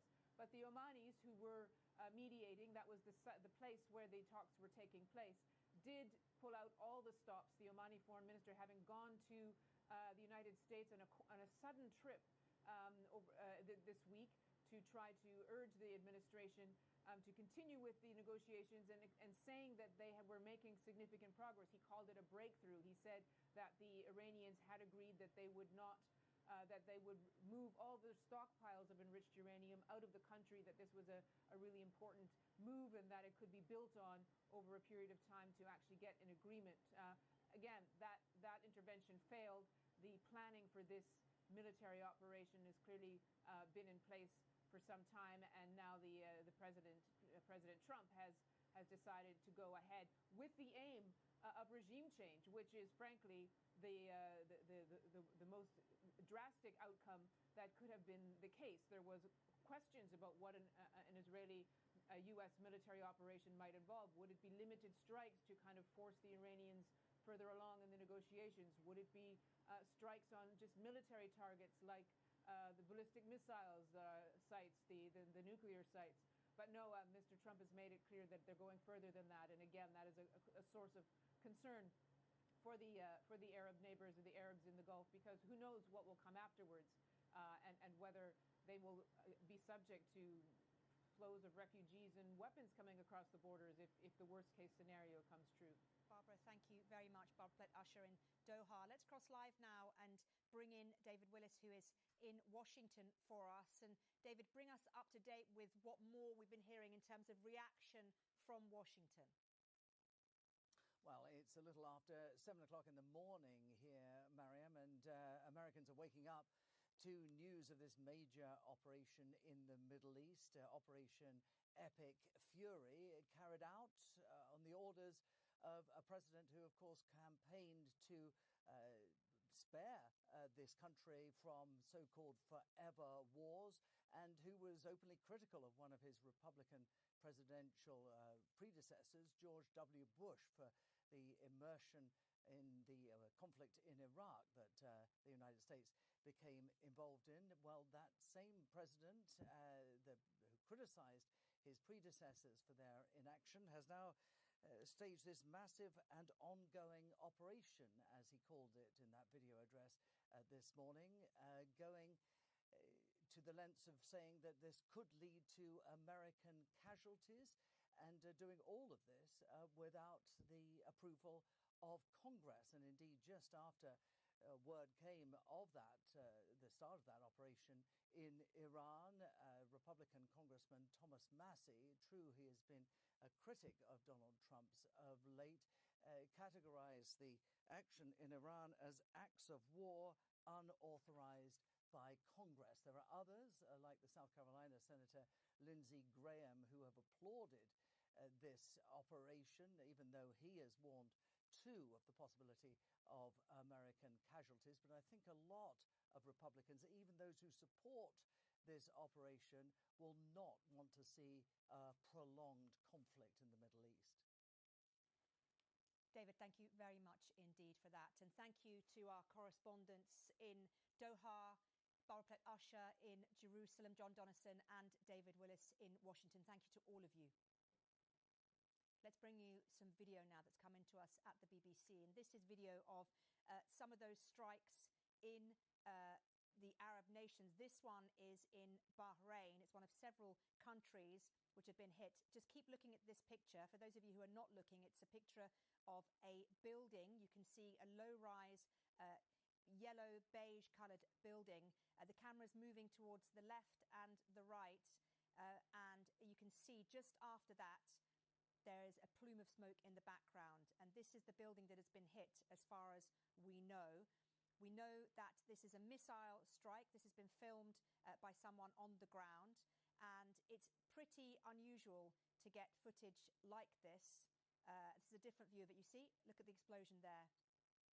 The explosion in the background of this picture, and a thick grey plume of smoke rising from these buildings in Bahrain. And we're beginning to get more and more of these videos of these retaliatory strikes across the Middle East. We're going to see that one more time, that explosion, that missile which has hit Bahrain, one of several Gulf nations to have been hit. We'll try and bring you more information on these strikes as and when we get it here on BBC News. Well, let's take a moment now to assess where we are with our chief international correspondent, Lise Doucette, who's with me now. And Lise, you were in Iran very, very recently. How prepared do you think Iran was for this level of strikes? They talked a lot about it. They ramped up their rhetoric, as we are seeing today. They didn't wait, as they did during the 12-day war, to consider what their response would be to Israel's strike. They were taken aback. They were surprised by the Israeli strike. That's why so many security chiefs were literally killed in their beds, because in the middle of negotiations, they weren't expecting an Israeli strike. This time, I kept hearing from officials in Tehran, we're not going to be surprised this time. We are ready. Are the people ready? Iran doesn't have the air raid sirens or the bomb shelters that the people of Israel are now depending upon to keep themselves safe. There had been a report that the mayor of Tehran was preparing underground shelters, but they were trying to downplay this. The New York Times did a piece about this, and they quoted officials saying, we don't want to cause panic by telling people they have to prepare for the possibility of a strike. So many Iranians would have, there was no reports of, in the recent days, of people panic buying or stocking up, although we did hear from Iranians saying some of them had kind of grab bags that just in case they had to flee somewhere else for greater safety. You'll remember, Mariam, last year that millions fled Tehran once it became clear that the missiles would be hitting residential areas, and certainly already in these early hours of this this is a major military operation which is only just beginning, that civilian areas are being hit, including the residence and offices of the supreme leader, Ayatollah Ali Khamenei. There was a report earlier, very difficult to confirm, of course, that he had been taken somewhere else. Let's talk a little bit about the regime in Iran, because they see this as an existential battle, right? It's a 47-year regime, fully entrenched in every way with Iranian society and politics. How difficult will it be for Iran potentially to extract itself from this regime? You hear from President Trump talking about regime change. How easy is that, though, in reality? As if Prime Minister Netanyahu of Israel and President Trump made it clear in their statements, this is not just about nuclear, not just about ballistic missiles. They're part of the objectives, but the objectives are to change the regime.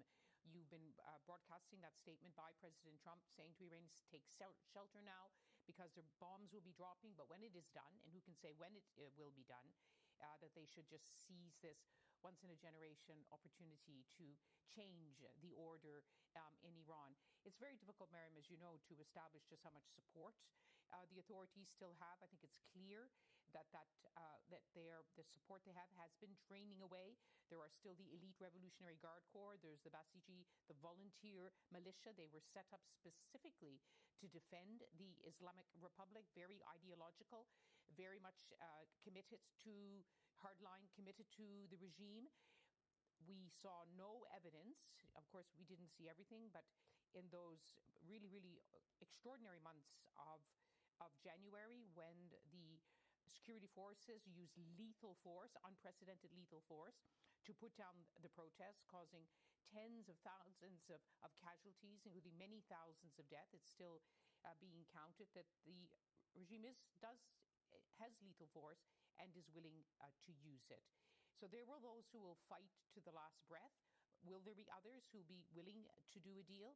As you know, the former Crown Prince who lives in Washington has been saying for some time, Reza Pahlavi, that there are tens of thousands, up to 50,000, he said, members of the Iranian security forces who had defected and had joined via a portal. There was never any evidence provided for that, and there was some skepticism.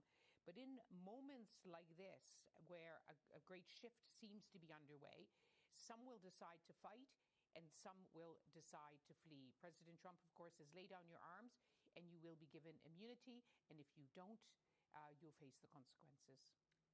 What do you think is going to happen next? It's so hard to predict, isn't it? Where we can't say. We just don't know. Not even over the we have not seen this. Hours. This is truly a Middle East war. Look at all of the capitals this morning which have already been hit. Compare that to the 12-day war where Iran launched dozens of missiles at the US's biggest military base in Qatar at the very end. Now we are not even, it's not, half a day is not yet done, and already so many areas have already been hit, and this is just the first day of what clearly will be an operation which will take many days, if not longer, to unfold. And we've had lots of lines coming into us. In particular, I think we've had someone from Oman, one of the mediators, from Oman. Of course, they spent a long time trying to sort some sort of agreement out between the US and Iran, urging against the conflict and warning this is not your war to the United States. That's what they're saying. This is not your war. But of course, President Trump very much considers this now his problem. There's been some criticism in the United States that, unlike, say, for example, George W. Bush in the run-up to the U.S.-led invasion of Iraq in 2003, George W. Bush traveled the country, used microphones in many capitals to make the case for war. In retrospect, it turned to be based on fabricated, on false intelligence, but he felt the need, as an elected politician and commander-in-chief, to make the case. Many were expecting President Trump would do that in the State of the Union address that he made last week, but he used vague generalities and accusations. In that 8-minute video that he posted on Truth Social, he talked about an imminent threat to the United States, a direct threat. He talked about how there will be casualties, but this was important because this was for the generations to come. Israel, in launching this attack, called it a preemptive attack, which suggests that Israel thought, and the United States thought, there was an imminent threat, but there is no evidence that Iran was preparing to carry out an attack either against Israel and American interests in the region.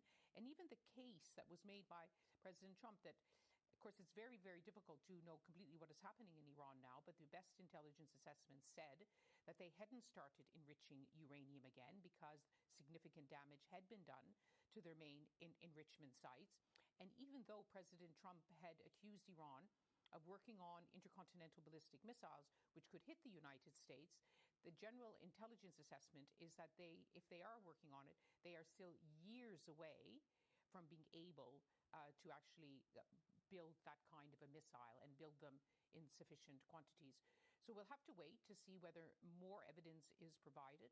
There are already concerns being raised as the legal justification for attacking another country. I don't think this is it certainly isn't at the top of the mind of Israel and the United States, who are making the case that Iran was a direct threat and they had to deal with it. Well, we've heard actually in the last few minutes that President Macron of France has called for an urgent meeting of the United Nations Security Council. Let me take you back to your recent visit to Iran, because people watching this might be thinking, oh, there'll be terrified people in these cities in Iran, fearful for their lives, angry at the US and Israel. But actually, the reality is there will be also plenty of people inside the country who welcome this, because they see it as their potential opportunity to get regime change, something that many people inside the country have wanted for many, many years.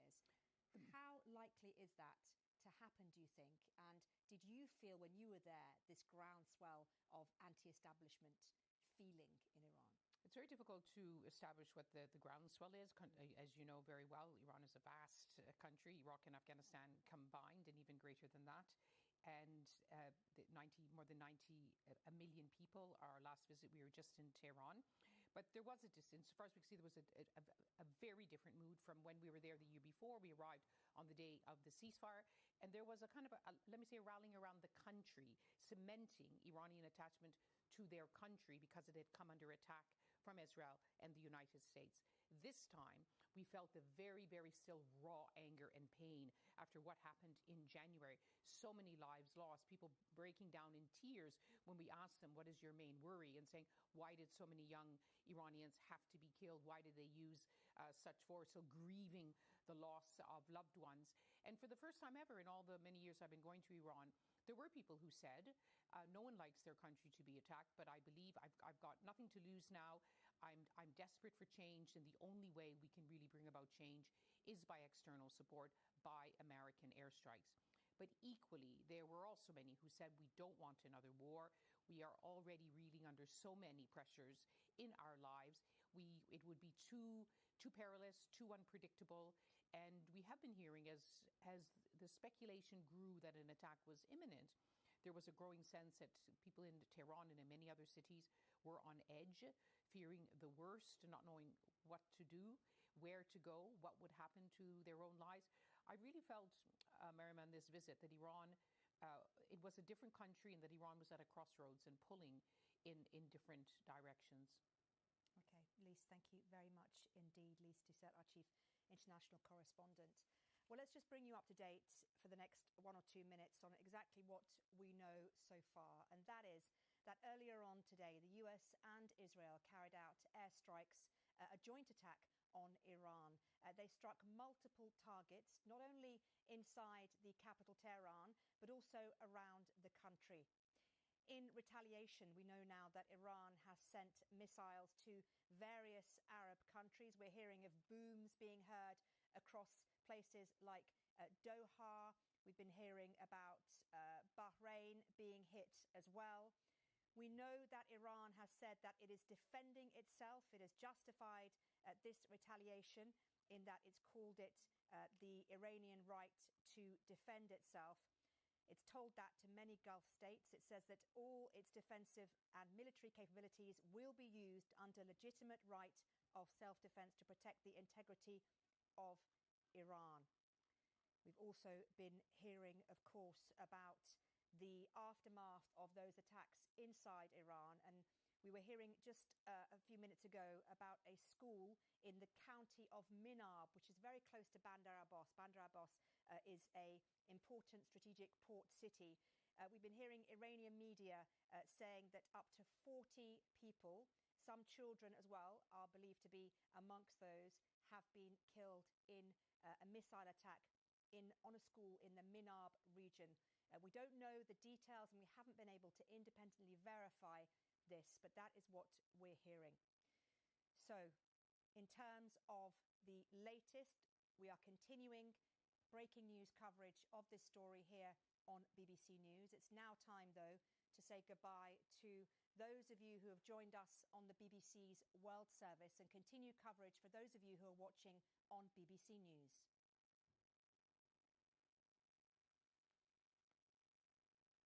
Earlier, I spoke to Shashank Joshi. He's the Economist's defence editor.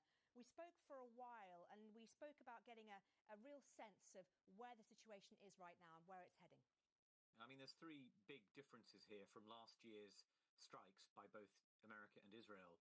The first one is the scope of this campaign. This is now very, very clearly a war of regime change. And regime change may not be an explicit aim of the strikes, but it is to create the conditions for regime change. That is what we heard from Trump. That's what we heard from Benjamin Netanyahu. That's very, very clear. And there are risks associated with that in terms of the tension between a short war that Trump seeks and the fact that regime change can take a long time. The other differences, I think, are also that Iran's retaliation has been much faster. I think they took about 18 hours to respond last year to the first Israeli strikes, and this time the response has come initially against Israel within hours. And the third, and I think very, very important difference, the third difference here is that the Iranian response is much broader. You know, we have already seen confirmed attempted strikes against Bahrain, where the US has the headquarters of its Fifth Fleet, against the United Arab Emirates, against Saudi Arabia. Now, many of these may have been intercepted, but Iran has a lot of missiles within reach of those shorter-ranged territories across the Gulf. And that makes this very, very different from last year. I know a lot of people watching this and listening to it at home are going to be asking this question. How serious is this? Where is the off-ramp here for all of those involved? We're getting retaliatory strikes from Iran. We'll get potentially more action from the US and Israel. Where is this going to end and how bad will it get? First of all, there's no off-ramp. This is not a diplomatic process whereby America and Israel are striking Iran in the hope that it sees sense and does a deal. That ship has sailed. We're now going to be looking at multiple days of heavy, sustained American-Israeli bombing of Iran. Let's be very clear. They're not waiting for Iran to offer a deal anymore. I believe they have already tried to kill the supreme leader, Ayatollah Ali Khamenei, the Iranian president, senior IRGC leaders. I don't know if they're dead. But I believe on the basis of evidence we've seen so far that they have been targeted, and we could find in the coming hours that senior Iranian leadership have been assassinated, have been killed.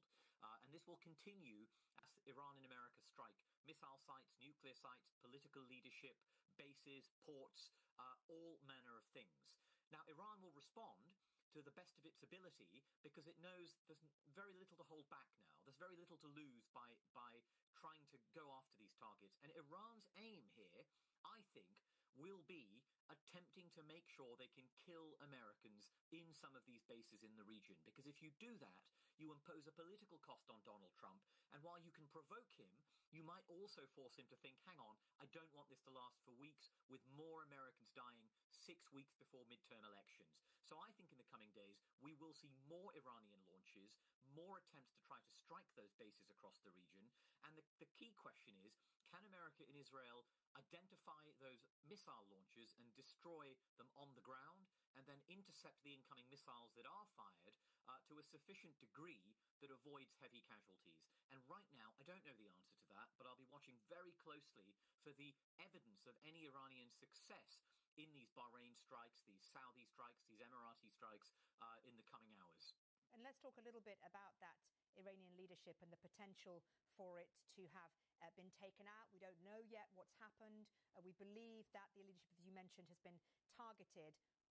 What would be the next steps then if those targetings have succeeded? Where is any kind of regime change, which clearly has been made clear by President Trump and Benjamin Netanyahu is what they want to see happen? Where is that going to come from, Shashank? Because it seems extremely unlikely, given how repressed the opposition has been in Iran for 47 years, that it's going to come from within the country, unless, of course, the military have a hand in it. Yeah, I think there's an interesting tension, isn't there, in Trump's statement between saying he wants the Iranian people to topple the regime, saying you won't get this opportunity for another generation, and his message to the Islamic Revolutionary Guard Corps, who of course are the kind of Praetorian guard of the regime. They're a parallel military in effect. And he's saying to them, put down your arms and I give you immunity. So the question is, how can you offer the military immunity at the same time as encouraging the people to sweep away the regime, the IRGC, and all of this? There is a natural tension here, I think.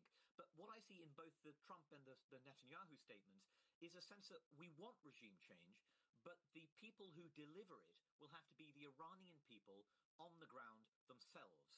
And perhaps, I've heard some reports of American officials talking to Kurds in the border parts of Iran, in the periphery of Iran. I think you will see an Israeli and American effort to encourage the opposition to rise up in mass protests again and sweep away the regime once the bombs have stopped.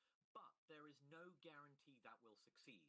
And I think one possibility here is the Iranian regime comes out of this with its leadership killed, with its missiles stockpiles destroyed and degraded, but surviving and able to say, we are surviving, we won't do a nuclear deal, and we're going to be around for another 30 years. And I think that would pose a really significant political challenge to Donald Trump and to the Israelis.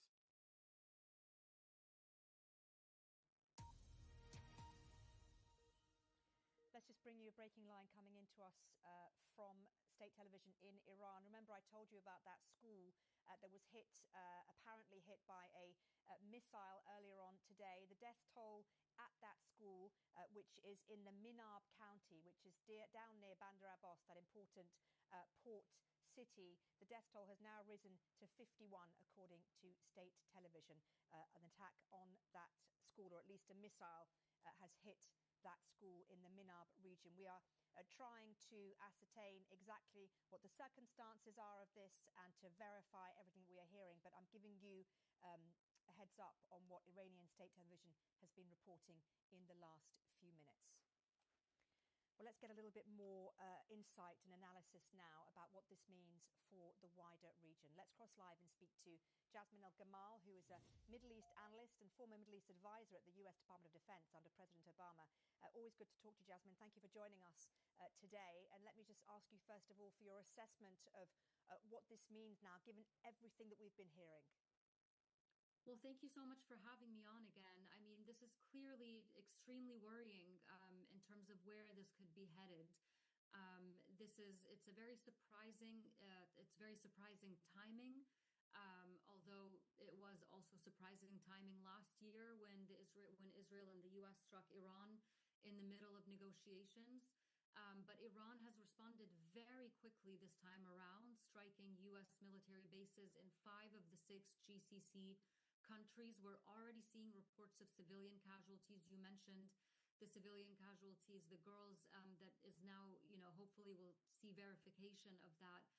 but that's a horrifying number to hear. There was also one casualty in Abu Dhabi from debris falling from the missiles intercepting, from the interception of Iranian missiles. So this is just the first round. This is obviously the beginning of what I think may be a much more extended operation throughout the region. And of course, with that comes a vastly increased risk of miscalculation and uncontrolled escalation. And where is that miscalculation, uncontrolled escalation potentially going to come from, Jasmine? Well, it comes from, in these situations, you have, all parties are trying to put themselves in their enemy's shoes and thinking, okay, well, if they do this, if they do X, we're going to do Y. And then you have the enemy, you have each side thinking that basically, but there could be a grave miscalculation thinking that, Iran thinking that for example, the US has a certain tolerance in terms of the number of US casualties. They may be putting that number at 50, for example, but the number could really be 10. It could be 0. So there aren't any rule books or playbooks for this kind of retaliatory, escalatory operation where each side, especially the Iranians right now, probably feel like they are fighting an existential battle for their survival. And when any actor in this kind of situation is faced with such an existential threat, they become irrational and they fail to make and they could make calculations that end up being the wrong ones. And we've heard from the Omani mediator who has been working pretty hard to try and find some sort of diplomatic solution. In the last 30 minutes or so, they issued a statement to the US directly saying this is not your war. And yet, of course, President Trump making it very clear that he potentially would like to see regime change in Iran.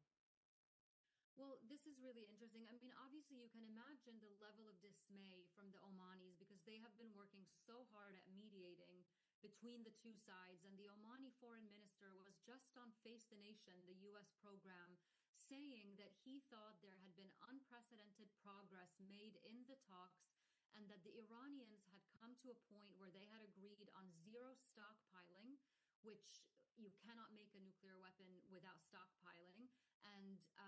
And they had agreed to verification mechanisms and so on, and basically said we would agree not to have a nuclear weapon. So on the heels of that, then, to have the US and Israel strike and potentially open up the region to this wider war must be extremely frustrating for the Omanis as the mediators who put so many hours of diplomacy into it. And in terms of this not being the US's war, well, it isn't. It is not the US's war. The Israeli Prime Minister Benjamin Netanyahu has been wanting to push for regime change in Iran for decades, ever since I was at the Pentagon back from 2008. And so, when the US talks about an imminent threat,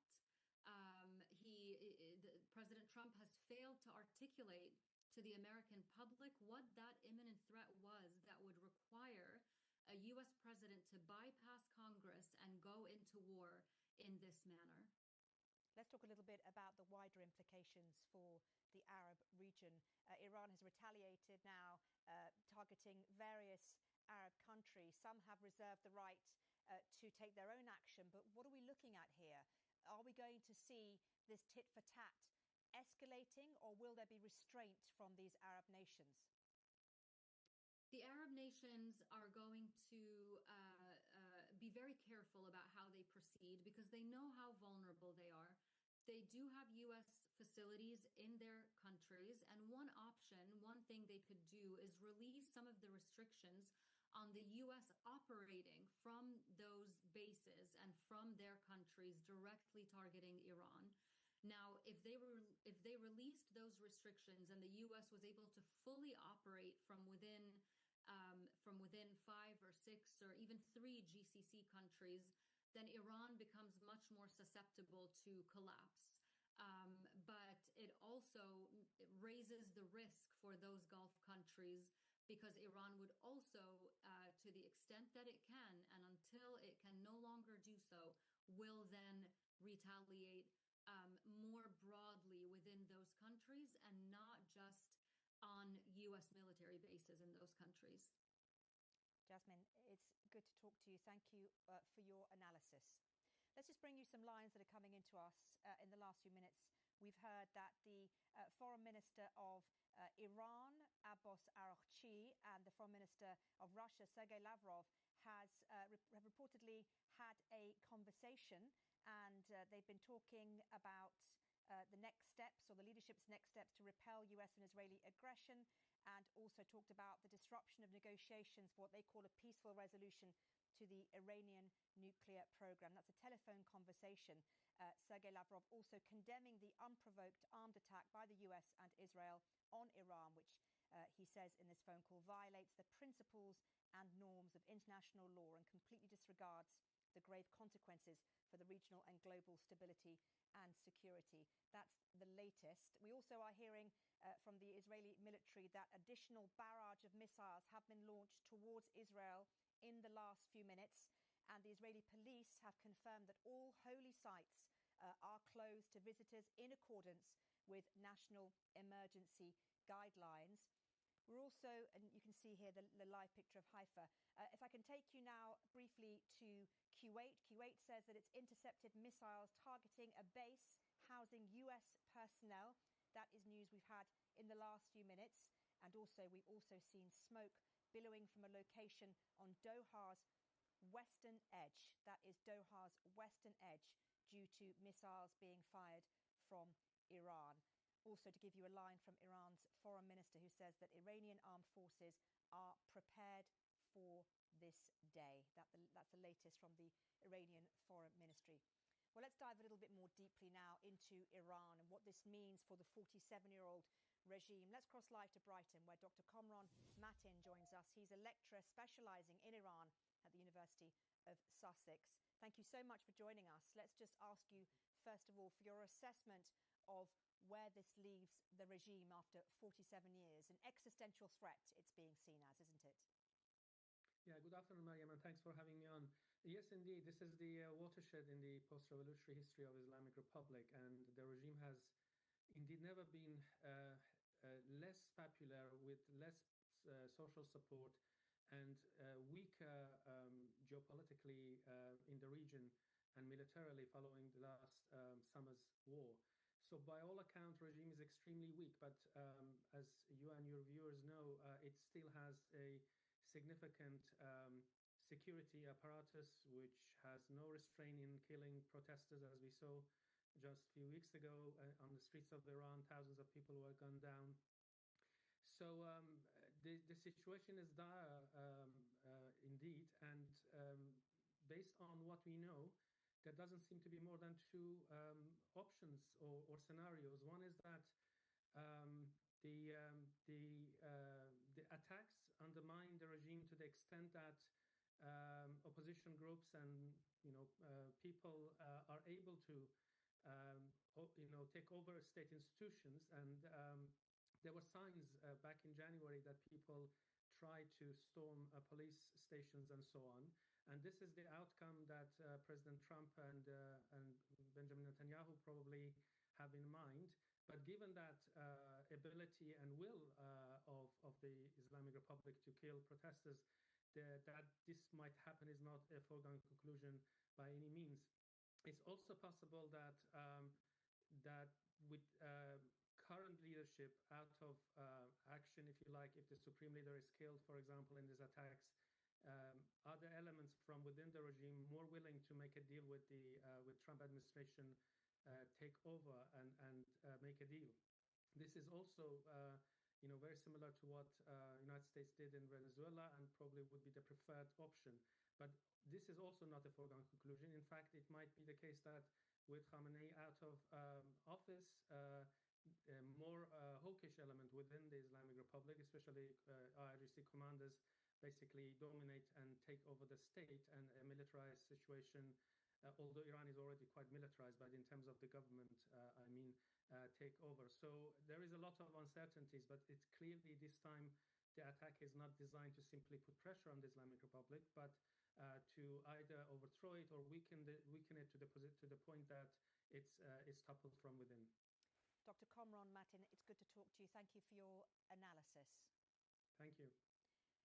It's time now to get a little bit of context in terms of where we are with this military action from Israel and the US. Mikey Kay, a military analyst from the Security Brief, is here. Mikey, just give us your take on where we stand in terms of this military action and retaliation from both sides. Yeah, as you say, I think a little bit of context. Before I go any further, though, I do want to highlight that there has been no congressional approval in the US on this. There is no UN Security Council resolution, and there's no buy-in from the Gulf Cooperation Council. So this really is a bilateral US-Israeli action. Bit of context. We've heard from Donald Trump this morning, the US objectives, the political objectives that he mentioned, and these were in the Geneva talks. Christian Fraser and myself were out there on Thursday in Geneva. It's about the proxies. It's about the ballistic missiles. It's about the enrichment of uranium. And there's a lot of talk of regime change. Now, when it comes to the military objectives that tease out of that, I want to focus on the uranium enrichment first. And to do that, in order, how do they target that? I think we have to go back to June last year. If we can look at a map, Operation Midnight Hammer, that was the US attack on the Iranian enrichment facility. So you got Natanz, Fordow, and Isfahan. And the main facility, Natanz, is the one that was identified as having the 440 kilograms of enriched uranium up to 60%. Weapons grade is 90%. So how did they do that? Operation Midnight Hammer, I think we've got some video footage here. They did that using what's called the B-2 Spirit bomber. That's a stealth bomber. And those aircraft were carrying something called the GBU-57. It's called a MOP, a massive ordnance penetrator. It's the only aircraft that can carry that, hence the US being involved in those strikes. That's the massive ordnance penetrator there that you've just seen. Basically, Mariam, it's a 30,000-pound bomb with a steel penetrator that can target things like enriched uranium and centrifuges underground. Now, what came after that was what's called a BDA, a bomb damage assessment. I think we've got video footage of the Joint Chiefs looking at that, and you can see the massive ordnance penetrator there penetrating the target, and it'll has a delayed fuse, so it'll go all the way under the ground, and then it'll explode. Now, the bomb damage assessment in terms of how effective that was, we don't even know if the uranium was in there, and how many centrifuges were destroyed. But President Trump came out pretty soon after that, along with Defense Sec Hegseth, and said that it had been obliterated. Clearly, it hasn't, and that's what they're going after. Now, let's look at what the US military buildup is. We've been talking about this a lot on the security brief, and if viewers want more detailed information on this, the latest security brief on Iran went up last night on YouTube. They can find it there. But the US buildup has been sort of in two parts. It's been home basing, so that basically means putting US aircraft into the region, and then it's power projection using 2 aircraft carriers. Let's look at the home basing. We've seen this map quite a lot of the region. Let's go to the next one. That was the mission. So if we can go to a map of the region, what the Americans have done is they've spent about a month putting assets inside the region. So in Muwafaq Air Base in Jordan, you've got the F-35s, which are the 5th generation stealth fighters. You've got F-16s, which are air-to-air. And you've got F-15 Strike Eagles that have actually come from RAF Lakenheath, which is based in the UK. And the F-15 Strike Eagles basically have an air-to-air and air-to-ground capability. If we then go down to Al Udeid, that's the CENTCOM headquarters. It's where the Combined Air Operations Center is. But it's also got an airbase there. And there you can see what are called the KC-135 tankers. We don't have video footage of that, but basically it's a tanker that can put a petrol station in the sky. But you've also got the RC-135 rivet joint. That is a aircraft that sucks up a lot of electronic information, and that's been flying in the region. And then you've got the MQ-4C Triton drone. Now, one of those went unserviceable a couple of days ago, and there hasn't been much information on that, but I'll do a bit more digging on it. That's basically looking at the intelligence aspects of it. And then we can go to Israel. Israel, there have been deployments of what's called the F-22, which is the most advanced air defense fighter in the world. That's a US fighter. Again, that stays through RAF Lakenheath in the UK. And there should be 24 of those now in Ovda Air Force Base in the south. That's the home basing part, which is obviously a necessity, and which obviously countries in the region have given approval to the US to land in. Now let's look at the carrier capability. We've got the USS Abraham Lincoln, which has come into the region, and you've got the USS Gerald Ford. You can see this is an F-35 fifth-generation fighter landing on the carrier. What capability does that give? Well, there's around 75 aircraft, Miriam, on each of those. And they can conduct on sustained operations about 160 flights a day. On surge operations, they can conduct over 200 flights a day. They're really important to be able to augment what's going on the home basing side. But they are vulnerable. And we saw the Ayatollah talking about this in terms of putting a carrier on the bottom of the sea. You don't actually have to put the carrier on the bottom of the sea. You can damage it. And if you damage it, it has to go and report. And if it needs repair, it's going to take a significant amount of time. Also, if one of these carriers gets hit, it's a strategic failure for the US. That's why they placed the Gerald Ford out in the Mediterranean. So that's unlikely to be hit. There's another one in and around the Persian Gulf that was last seen off the coast of Oman. So that will be very prominent on the minds of the US in terms of being able to defend that. They can defend themselves. They've got SM-2, SM-3, SM-6 missiles. It's like a layered defense. You've got the aircraft that have what's called beyond visual range radar-guided missiles. So they can do that. Infallible, do you think? It's all about volume, Mariam. So when it comes to the initial strikes, yeah, they'll have lots of stockpiles. They'll have lots of missiles inside that. But it depends on how much Iran can throw at them. Now, we've talked about ballistics. Well, we'll talk about ballistics in a second. But they've also got the Shahed drones, the 136s. And they can throw volumes of those at potential carrier strike groups. And most of them will be annihilated. But if they can keep throwing them and the stockpiles run out, that's when the risk starts to increase. Lastly, I just want to talk about what the Iranians have got. They've got ballistic missiles. We've been talking about those. We've been seeing video footage. I think if we can just go back on that video, because they've got ballistic missiles and they've got hypersonic missiles. What you can see on the screen there is the hypersonic, and so that now is the ballistic missile. And you can see how relatively slow they're moving it, and they're being targeted by Patriot missile systems and terminal high-altitude air defense systems. These are the hypersonics, and you can see 3 of them. This was taken from footage last year in Tel Aviv. You can see 3 of them hitting Tel Aviv, and you can just see how fast they are. Now, the hypersonics are way harder to counter. This is also a problem for the US and Israel. Israel has the Iron Dome. We speak about Iron Dome in terms of the Tamir missile system. That goes out to 70 kilometers. David Sling, 300 kilometers. And the Arrow 2 and 3, they go out to about 2,000. But when it comes to intercepting hypersonic missiles, it's a different game. And it's thought that the Iranians have the Fatah 1 and the Fatah 2. The Fatah 1 goes hypersonic in the terminal phase of the strike. The Fatah 2 is supposed to be, we don't have much information on them, but they're supposed to be harder to target because they've got hypersonic glide vehicles, which means that the warhead can steer itself and doesn't go along a trajectory that can be predictable. And then lastly, I just want to touch on the Shaheds again, the 136s. We've seen the amount of damage that they're doing in Ukraine and the volumes that Russia is sending over. That blueprint that the Russians are using for the Shahed, for the Geran 2, it's a Shahed 136. It's the same blueprint that the Iranians gave to the Russians. So Iran has a significant amount of these Shaheds, and they can cause a problem. Once the ballistic missiles have been used, the Iranians have the Shaheds in the back pocket. But what's going on militarily, what you're seeing is the US and Israel, they're striking the ballistic missile systems. So it's hard to do that because Iran has the biggest volume and biggest diversity of ballistics in the Middle East. So you're seeing at the moment they're softening things up, maybe for that strike on the enriched uranium. We'll see.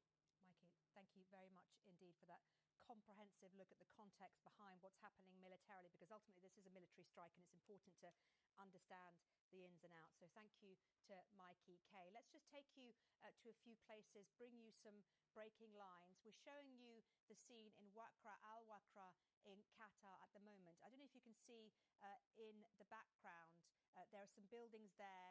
There has been smoke seen emanating, billowing out from those buildings. And remember, we've been hearing about renewed booms being heard throughout the area there. And in the last few minutes, we've also heard from Qatar's ruler, the Saudi Crown Prince, who has come out and urged for an immediate halt to escalation. That is on a call. That's Qatari's Emir's office. That's what they've said in the last few minutes. We've also been hearing quite a bit about explosions being heard in Dubai. That's coming from Agence France press correspondents who have been telling us this in the last few minutes. And I think we can also show you a video in Bahrain. This video taken not too long ago, and it shows a missile exploding in Bahrain. And I'm just going to show you this video now. It's from a moving car. Look at that. You can see the explosion and the cloud of dust and smoke shooting up with that flash of light and fire from that building. This video was taken from a moving car. It's been verified by BBC News. And that is the attack, a missile attack in Bahrain, which has come from Iran. So just to update you on what we know so far, the breaking news that we are continuing to cover here on BBC News is that those missile attacks, those retaliatory missile attacks from Iran are continuing to be sent towards Arab neighbours and Arab nations, particularly those who are hosting US or foreign bases. This comes after the US and Israel attacked Iran. President Donald Trump confirming that major combat operations are underway. He also called for regime change. Well, the office of Iran's supreme leader and the presidential office in Tehran have reportedly been targeted, as well as military sites across the country. We're also hearing news of up to 40 people have been killed in an Israeli strike on a girls' primary school in Iran's southern Minab County in Hormozgan province. We do not have independent verification of this, but a local official has told Iranian news agencies that at least 40 people have been killed in that attack. So, as I mentioned, we are continuing to bring you coverage of this breaking story here on BBC News. At the top of the hour, we'll be speaking to our correspondents in Washington and across the region to get the very latest on what is happening in what is a breaking story here on BBC News. Well, live from London, this is BBC News. A short time ago, the United States military began major combat operations in Iran. The US and Israel launched strikes from air and sea in what they say will be a multi-day operation dubbed by the Pentagon Epic Fury. Strikes in Tehran and right across Iran. Media reports say up to 40 people have been killed at a primary school in the south of the country. Iran has already been retaliating with attacks on American air bases in Bahrain. Explosions have been heard in Saudi Arabia, Kuwait, Qatar, Jordan, Iraq, and UAE.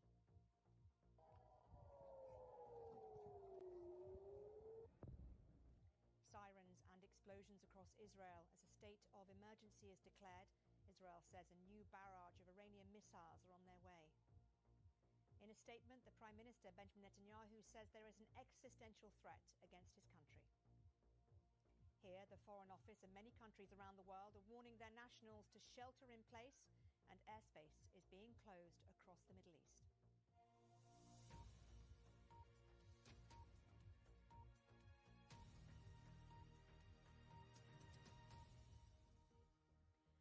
Hello, I'm Mariam Mashiri. You're watching BBC News with live coverage of our breaking news this hour.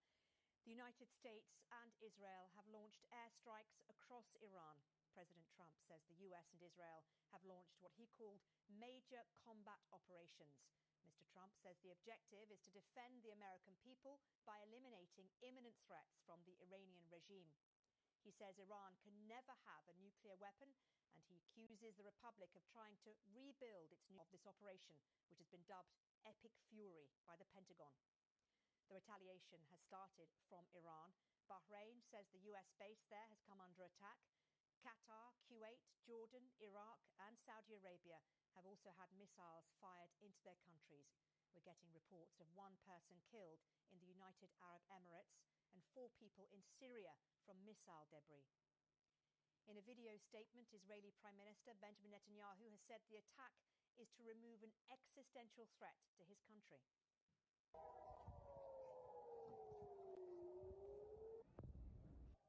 We've been hearing air raid sirens and explosions across Israeli cities. Israel's defense minister has declared a special and permanent state of emergency. They've closed the country's airspace, all schools are shut, and access to holy sites have also been shut today. Israeli Defense Forces say dozens of missiles are being fired into the country. 70,000 reservists have been called up.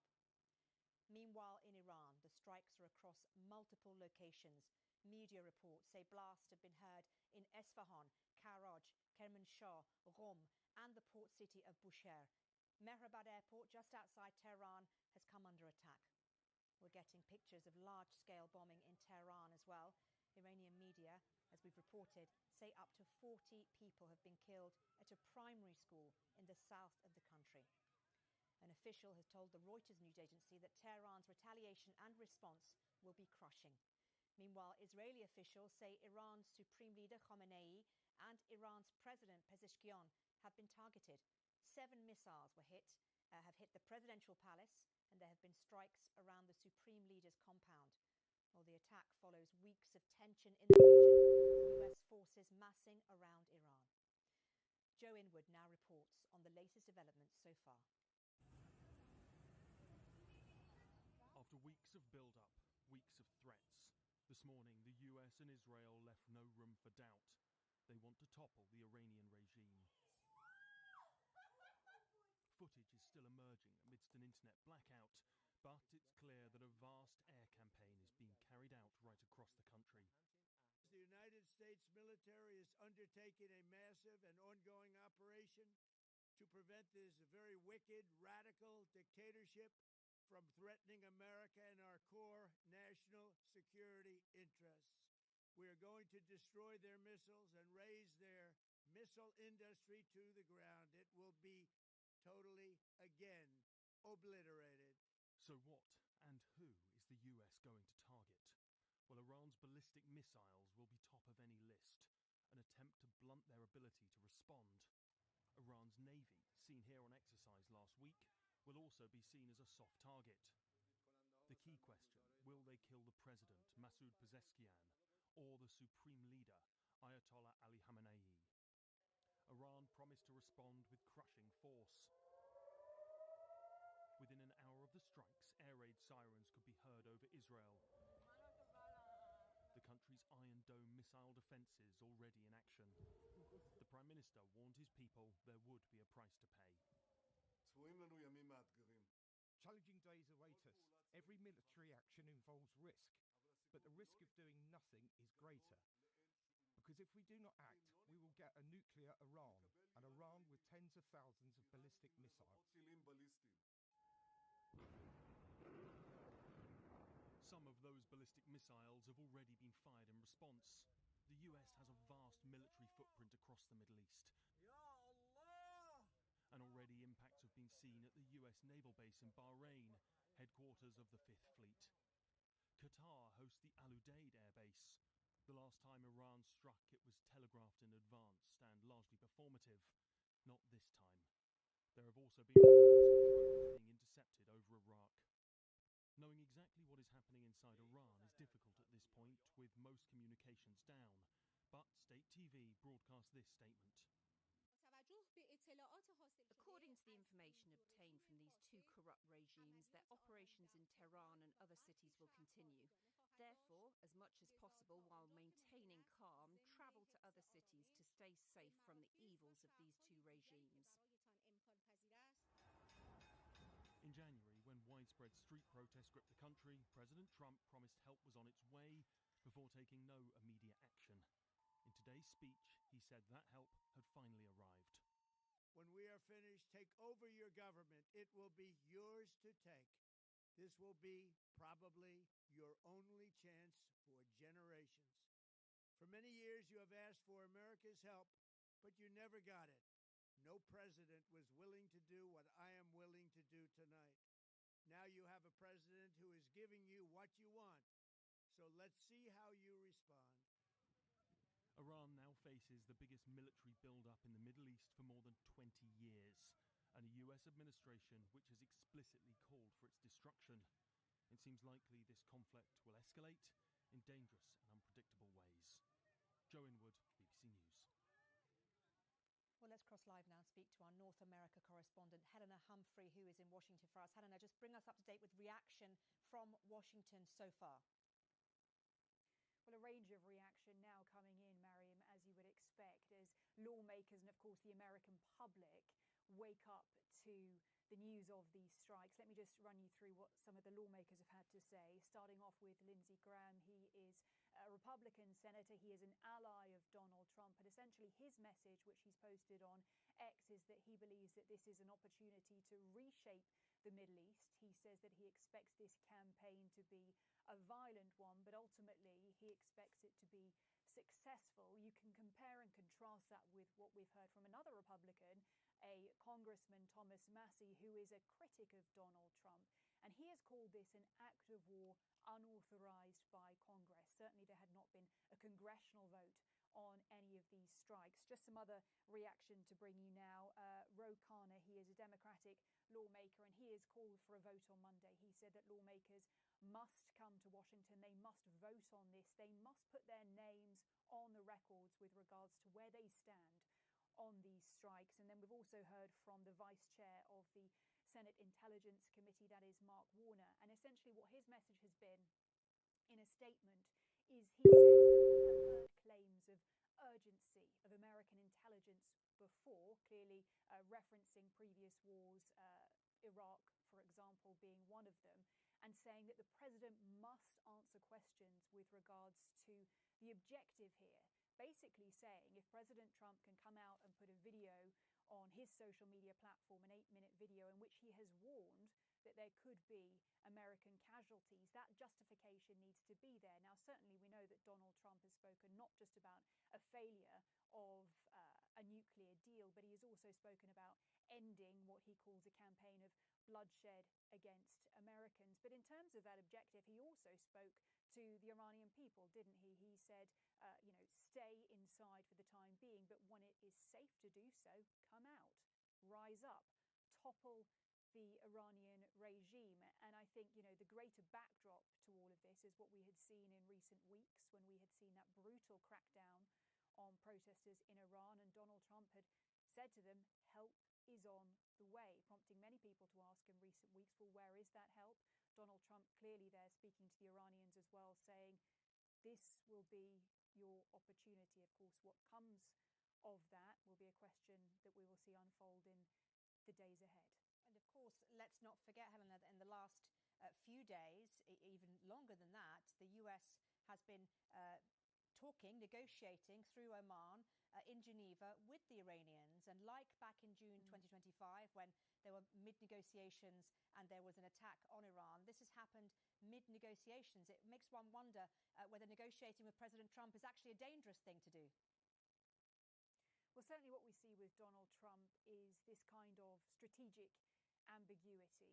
And of course, here in Washington, as correspondents, we've been trying to read the tea leaves, ask questions of the administration about whether a strike is likely. And Donald Trump has, often said, well, I'm not happy with the Iranians, but I haven't made my mind up yet, is what he said on Friday. But the backdrop to all of this had been this incredibly large-scale military build-up, which we had seen in the Gulf as, some kind of leverage, one would think, but at the same time hearing that there would be technical talks taking place at the Atomic Agency, the UN's Atomic Agency in Vienna next week. I mean, whether that goes ahead, of course, is a huge question right now. But, it is definitely difficult to assess the actions of this administration. They engage in talks, and then, of course, we have seen this strike. And, of course, as you point out, in a similar way that we had seen with Operation Midnight Hammer, which happened in June of last year. I think there is certainly a distinction here. Operation Midnight Hammer, as we know, targeted nuclear facilities. This seems far more broad in terms of where these strikes are reaching across the country, and then also with regards to that aim of potentially toppling the regime. And I think the questions that are being posed here very legitimately are about the risks of what comes next, particularly when you look at, Pastor's prologue, previous cases like Libya and Iraq. Now, of course, we're not there yet, but I think that is very much where the conversation is going right now in Washington. Okay, Helena, thank you very much indeed for that. Helena Humphrey, our North America correspondent, live for us in Washington. Well, with me here in the studio is Bahram Abbasi from BBC Persian. And Bahram, before we move on, I want to ask you about what we're hearing about that school in southern Iran, a school that has apparently been struck by a missile. Can you tell us any more information about this? The only information that we're getting is from Iranian officials who say that at least 40 elementary school children have been killed in that attack. We don't know what kind of attack it was, or whether it was by Israel or the United States. The video that has come through show people searching through the rubble, and they say that another 48 school children have been injured. But this is what we're getting from Iranian officials, and we don't have any access to the site at the moment, or independently we cannot verify what they're saying. Tell me a little bit about what you're hearing from inside Iran. I'm very aware there is an internet blackout. It's very difficult to get hold of people inside the country. I know that the team here at BBC News has been trying all morning. Tell me a little bit about what you've been hearing from inside Iran. What are people thinking right now? Are they scared? Are they happy? There is a fear of relief with some Iranians, and some are, of course, afraid. The videos that we got before the internet went down show that people who are in the proximity of the attacks, they are afraid, they are running in panic, they are screaming and crying. But there's also videos showing some teenagers saying that the strikes have happened and we love Trump, and they're happy. Another woman has posted a video saying that the office of the Supreme Leader has been attacked, and there's an obvious sense of relief in her voice. So the Iranians had anticipated this, and they say that a lot of them say that they welcome this as long as it leads to regime change, because they believe that they cannot change the current regime through peaceful means. There have been several rounds of protests over the past few years, and all of them were met with a brutal crackdown. In the latest round, thousands of people were killed by the regime's own admission, and even other figures put it at tens of thousands. So they say that they do welcome airstrikes and intervention, military intervention, but like reports like this, elementary schools being hit, that could change sentiments very quickly, because as long as civilians are not harmed, innocent civilians are not harmed, I think a lot of people would welcome this. Others are also speaking out and saying that they are against any intervention from foreign countries, and they say that change has to come from within Iran. They are worried about the country descending into violence after this, and maybe the likelihood of civil war. So there's a very mixed reaction from people. Some people are posting online saying that this could be their last words. They might die in these explosions, and they say, if we die, I'm letting the world know that I was against the war. Or some people say that I want to let the world know that I blame the Iranian regime. They put it as the Islamic dictatorship that has led to this situation for the people. It's been 47 years of the Iranian current regime, and as you mentioned there, those protests brutally cracked down upon by the Iranian government. Where is any opposition, internal opposition, going to come from, Bahram, given that it has been so quashed over the last 47 years? Absolutely. A lot of people, even the Nobel Peace Laureate Narges Mohammadi, those who've spent all their adult lives trying to bring about some changes from within the country, some kind of reform, they have failed. They are either being killed or put in prison. And so it is very hard to imagine any kind of change that could come from within the country. In the latest round of protests, the protests were triggered by the depreciation in the value of the Iranian currency and the economy that's been in shambles. People were just asking for normal lives, a better life in which they can buy even basic items to live. And the response from the regime was killing them by military-grade weapons. In a matter of 2 days, thousands were killed. So there is this overwhelming sense inside the Iranian community that it is very difficult to bring about any changes, even when it comes to the nuclear issue. The regime has not shown any flexibility, for example, ending their enrichment. Although they do not have an enrichment program, they keep saying that we want to keep the right to enrichment because the nuclear sites were hit last June, so they haven't been able to enrich. So they're not showing any signs of compromise. The country has been under sanctions for over 20 years because of the nuclear program, but the people have not seen any incentives for the nuclear, for what the government has been doing, and they want drastic changes. Okay, Baron, it's good to talk to you. Baron Abbasi from BBC Persian. Thank you very much indeed for giving us a flavour of what's being said and thought inside Iran. And just a reminder to people who are with BBC News that it's very difficult to get information from inside Iran. There is an internet blackout. It's hard to speak to people, to get verified video from inside the country. We are trying our best as we speak, but I can bring you some important new lines that we're getting from other areas. First of all, let me bring you this line. We're hearing that the US Embassy in Kuwait is implementing a shelter in place for all of its personnel. That information has come to us from the State Department in the last few minutes. We've also heard that Jordan has confirmed that it's intercepted 2 missiles. The Minister of Government Communication has said that Jordan is closely monitoring developments in the region and reiterates that the kingdom's top priority is safeguarding its security and the safety of its people. In Iraq, we've heard from the government in Baghdad. It's denounced the strikes on Iran and it's warned against involving Iraq in any way, shape or form. So that is what we've heard in the last few minutes from various Arab nations. Remember, Iran has been launching retaliatory strikes across the region. You can see here some of those bases, particularly the Al Udeid Air Base in Qatar. It is the largest US military base in the Middle East. It has 10,000 troops, and it's the headquarter of CENTCOM. It's the target, or it was the target of Iranian missiles back in June 2025, and it is the target once again today. A little earlier, I spoke to Shashank Joshi, the Economist's defense editor, to get a sense of where the situation is heading. Have a listen. I mean, there's 3 big differences here from last year's strikes by both America and Israel. The first one is the scope of this campaign. This is now very, very clearly a war of regime change. And regime change may not be an explicit aim of the strikes, but it is to create the conditions for regime change. That is what we heard from Trump. That's what we heard from Benjamin Netanyahu. That's very, very clear.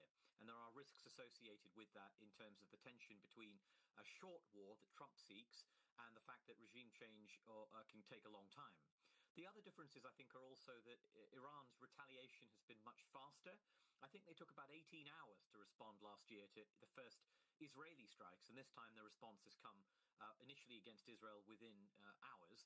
And the third, and I think very, very important difference, the third difference here is that the Iranian response is much broader. You know, we have already seen confirmed attempted strikes against Bahrain, where the US has the headquarters of its 5th Fleet, against the United Arab Emirates, against Saudi Arabia. Now, many of these may have been intercepted, but Iran has a lot of missiles within reach of those shorter-ranged territories across the Gulf. And that makes this very, very different from last year. I know a lot of people watching this and listening to it at home are going to be asking this question.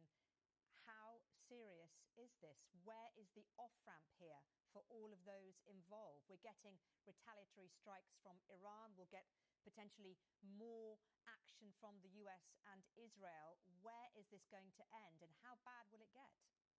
First of all, there's no off-ramp. This is not a diplomatic process whereby America and Israel are striking Iran in the hope that it sees sense and does a deal. That ship has sailed. We're now going to be looking at multiple days of heavy, sustained American-Israeli bombing of Iran. Let's be very clear. They're not waiting for Iran to offer a deal anymore. I believe they have already tried to kill the supreme leader, Ayatollah Ali Khamenei, the Iranian president, senior IRGC leaders. I don't know if they're dead. but I believe on the basis of evidence we've seen so far that they have been targeted, and we could find in the coming hours that senior Iranian leadership have been assassinated, have been killed. And this will continue as Iran and America strike missile sites, nuclear sites, political leadership, bases, ports, all manner of things.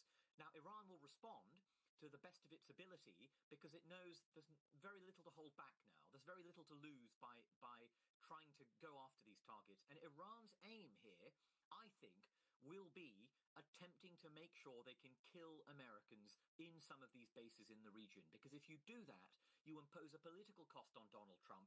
And while you can provoke him, you might also force him to think, hang on, I don't want this to last for weeks with more Americans dying 6 weeks before midterm elections. So I think in the coming days, we will see more Iranian launches, more attempts to try to strike those bases across the region.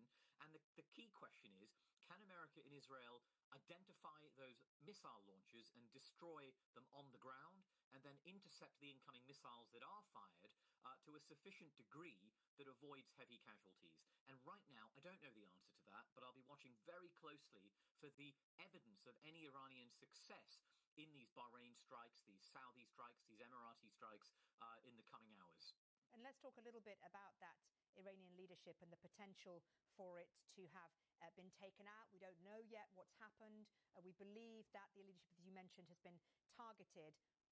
What would be the next steps then if those targetings have succeeded? Where is any kind of regime change, which clearly has been made clear by President Trump and Benjamin Netanyahu is what they want to see happen? Where is that going to come from, Shashank? Because it seems extremely unlikely, given how repressed the opposition has been in Iran for 47 years, that it's going to come from within the country, unless, of course, the military have a hand in it. Yeah, I think there's an interesting tension, isn't there, in Trump's statement between saying he wants the Iranian people to topple the regime, saying you won't get this opportunity for another generation, and his message to the Islamic Revolutionary Guard Corps, who of course are the kind of Praetorian guard of the regime. They're a parallel military in effect. And he's saying to them, put down your arms and I give you immunity. So the question is, how can you offer the military immunity at the same time as encouraging the people to sweep away the regime, the IRGC, and all of this? There is a natural tension here, I think. But what I see in both the Trump and the Netanyahu statements is a sense that we want regime change, but the people who deliver it will have to be the Iranian people on the ground themselves. And perhaps, I've heard some reports of American officials talking to Kurds in the border parts of Iran, in the periphery of Iran. I think you will see an Israeli and American effort to encourage the opposition to rise up in mass protests again and sweep away the regime once the bombs have stopped. But there is no guarantee that will succeed. And I think one possibility here is the Iranian regime comes out of this with its leadership killed, with its missiles stockpiles destroyed and degraded, but surviving and able to say, we are surviving, we won't do a nuclear deal, and we're going to be around for another 30 years. And I think that would pose a really significant political challenge to Donald Trump and to the Israelis. Well, that was the defense editor of The Economist, Shashank Joshi, talking to me a little bit earlier about what potentially could be the outcome here. It's difficult to be able to analyse that now. It's very early days, and this, of course, is a developing story. It's continuing to develop as we speak. We're getting new lines minute by minute, and we're hearing that new blasts have been heard in Doha. That's according to Reuters, who are speaking to witnesses in Doha. We also have had news that leaders from the UAE and Saudi Arabia have been talking. They've been discussing the attacks from Iran in a phone call, the very first one that they've had since the rift. We're hearing quite a lot of news coming out of Iran. In particular, Iranian state media is reporting that there have been explosions heard in Iran's southeastern port city of Chabahar. Explosions heard in that port city in the southeast of the country. So pretty clear that those attacks from the US and from Israel are continuing. They haven't stopped. And also the retaliatory attacks from Iran are also continuing. And we just mentioned there explosions or blasts being heard in Doha. Some more news from Bahrain. We're hearing that schools in Bahrain have now implemented distance learning until further notice. And also remember, we've been reporting as well that airspace in the region has been closed, and many airlines have already said they are not flying in and out of the region for now because of the dangers being posed by this continuing attack from the US and Israel, but also retaliatory attacks by Iran as well.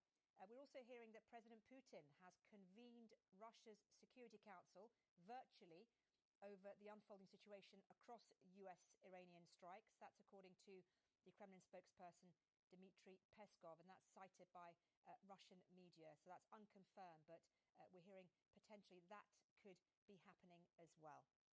So let's just take a moment now to speak a little bit more about what's been happening inside Israel, what the thought process of Israel has been over the last few weeks in preparation for these attacks. Let's cross live and speak to Avner Vilan, who's worked for the Israeli security services dealing with Iran in the past. Avner, it's very good to get you on the show. Thank you very much for joining us on BBC News. And let me ask you, first of all, for your reaction to what we've been hearing so far. So, thank you, Miriam. I think that my initial reaction that I hope that this is the final chapter in the long rivalry between the Iranian regime and the like-minded democracies in the West, United States, Israel, and everybody else. This is just another chapter of what's been going on for the last 30 years. Iran has been the major destabilizing force in the region, with its nuclear ambitions, with its humongous missile arsenal that it's been building, targeting way beyond Israel now. Now they could cover most of Europe, and they're building capabilities that even go further. And it's regional meddling. So now I think there's been a window of opportunity after the Iranians foolishly declined to come to an agreement with the United States in the last few weeks, giving up their nuclear program. So there's a window of opportunity to create severe damage to the regime and even change it, topple it by the Iranian people. But sorry, excuse me for interrupting, but to be fair, the Iranians were negotiating, weren't they? Well, the Iranians were negotiating, but the U.S. has been very clear of what it has been expecting. The Iranians didn't even come close. If they would come up to the table and saying, hey, we're willing to give up that program, zero enrichment, we're getting all the material out, we don't want to have a nuclear program, then, maybe we wouldn't have seen this strike. But there is no reason why Iran needs 60% enriched uranium only for building a nuclear weapon.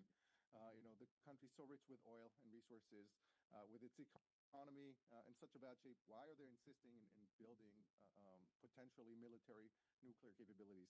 So there was a different course that they could have taken. They should have known that President Trump is serious, and it's in his credible military threats, which we saw today fulfill. So yes, they were negotiating, but they didn't come with the right attitude. That's my take on this, and we saw the consequences. You talk about the final chapter. Interesting for me to pull a little bit on that thread. When you say final chapter, do you mean you expect the regime to fall? And if so, how is that going to happen? So I hope that this regime would fall. I think that Trump was very clear in his speech this morning on how this is going to happen. He expects the Iranian people to come and topple the regime after the bombs cease dropping. I think that we've seen the brave Iranian people go to the streets in January. About 40,000 of them were killed by this horrible regime. They didn't have help back then. Now they have the backing of the United States. And I think that the regime would fall once the IRGC officer or the basij or even the policeman on the street would think twice before shooting his fellow countrymen and saying, hey, is this really worth it? Or, should I just give in? And when that happens and they would put down their arms, then the this regime would change. I mean, It's that not something hasn't happened so far. How do we know, or even hope, in your words, that it will happen this time? So I think that you can't know for sure this will happen. The minimum that would happen is that the regime would be hit hard. A lot of its leadership would be hit. A lot of its military capabilities, its nuclear capabilities, its missile and navy capabilities will be hit, which is a good thing for the region. And the conditions for a regime change will be prepared. But will the regime change? Will the Iranian people would actually go out to the streets again, risk their lives again? Would the Iranian security forces put down their arms, or will they again brutally massacre the Iranian people? This is yet to be seen. I think that the fact that now it's not just them who have the power against the innocent people, but it would be actually the people plus the U.S. and Israeli air support. That's a different equation. So there is a change in condition. Will it lead to a regime change? We'll wait and see. Well, I'm really interested to kind of get a bit of insight from you about what kind of calculations Israel would have made about how Iran would react, how the IRGC would react, how people inside Iran would react this time. Do you think that Israel had it in its mind that this time would be different, that it has evidence of that? I mean, we've been hearing that Israel believes it's killed several senior Iranian officials. That's according to sources briefed on the military operation. So that, again, do you think would have played into the decision-making process behind what we've seen today? I think that what is rolling out has been actually laid out in plain sight over the last few weeks. The Iranians are doing exactly what they said they would. They said that once they were attacked, they would hit Israel and American forces in the region, which they did. They have their capabilities. Some of them would be deployed automatically, which we just showed that they did. So we're, at least for the next few days, we'll see some Iranian retaliation. I think that there will be no restrictions on the use of force of the Iranians. I think they'll shoot whatever they can. I think Israel and the U.S. have prepared for this for the last few months, basically since June. And we will see casualties with U.S. forces in the region, with hopefully not, but probably will in Israel as well. And this was part of the calculation of starting this. This was taken into account. How far do you think Israel is willing to go? How far is the U.S. willing to go? Of course, sending missiles to Iran is one thing. Working inside Iran is another. Is there any inkling, do you think, coming from the Israeli government that there's any appetite for that, or even any appetite for that within the U.S. as well? I don't see any appetite right now for boots on the ground. I think the boots on the ground should be by the Iranian people once the regime will be weakened. Things may change, but I think that there is a lot of damage that could be done from the air. I think the regime is weak. I mean, if you look at the macro scale, the economy is crippling. You see how the rial has dropped. You see that people have no money to buy food. So I think that there is a lot of damage that can be done from the air. I don't see any boots on the ground in the near future. Calculus may change, but even from an operational perspective, we haven't seen neither the U.S. or Israel preparing for that. Let's talk a little bit about politics, internal politics inside Israel. Of course, Israel has just come out the other side of a brutal war in Gaza. How much appetite is there amongst Israeli people for this war against Iran? Do people want to see it?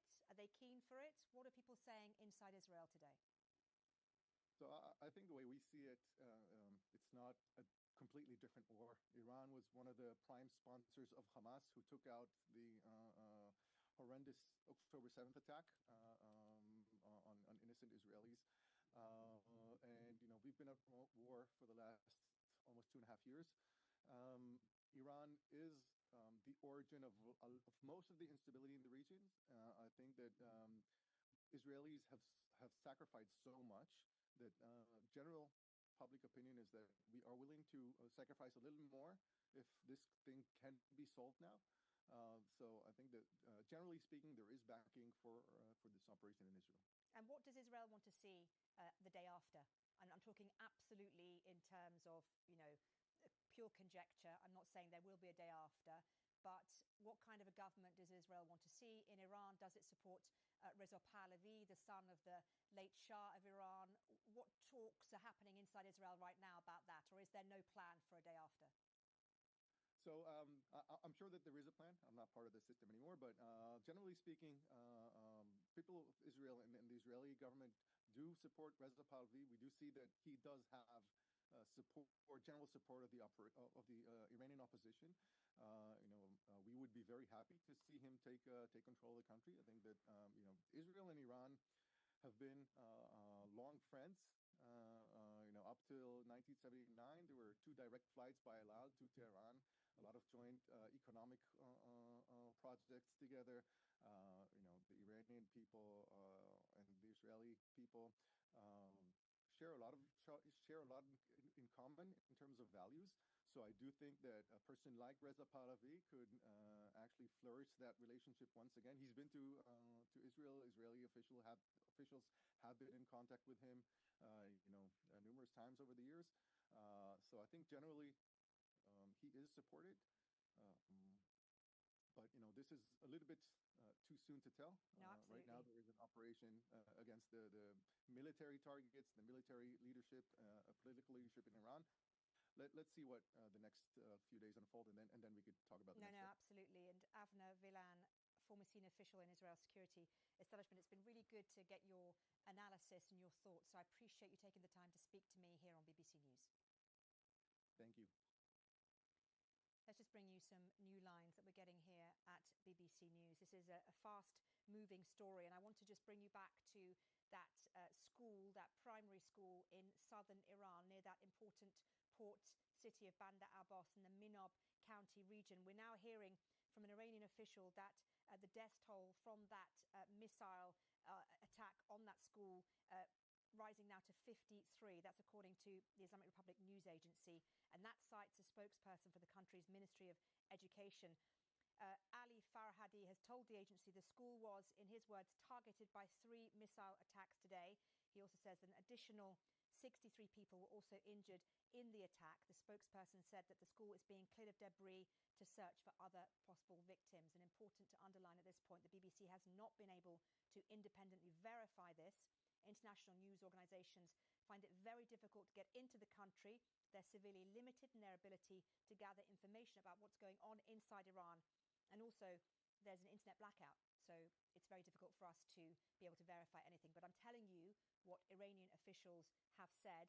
We're also hearing some other news from Iran's Red Crescent Society that more than 20 of Iran's 31 provinces have been affected in these attacks. That is a huge swathe of Iran, not just the capital, but other cities, both in the north and the south of the country, have been impacted by these attacks from Israel and from the United States. In the last few minutes, we've also heard from Germany, France, and the UK. Now, remember, there was a Cobra meeting in the UK chaired by Keir Starmer, the Prime Minister, and after that, we were told by Downing Street that he will be having phone calls with allies like France and Germany. Well, we're now hearing that the Germany, France, and the UK have said that they condemn the Iranian attacks on countries in the region in the strongest terms. They condemn the Iranian attacks on countries in the region in the strongest terms. Well, of course, all of this began earlier on today, and we also heard earlier on today from President Trump, who was talking to the world's media about the reasons behind this latest attack. He urged Iranians to take over the government. He said this will probably be your last chance for generations. Let's talk now to our State Department correspondent, Tom Bateman, who joins us live now from Washington. Tom, just bring us up to date with what we heard from President Trump earlier, and then if you could talk me through the reaction since then.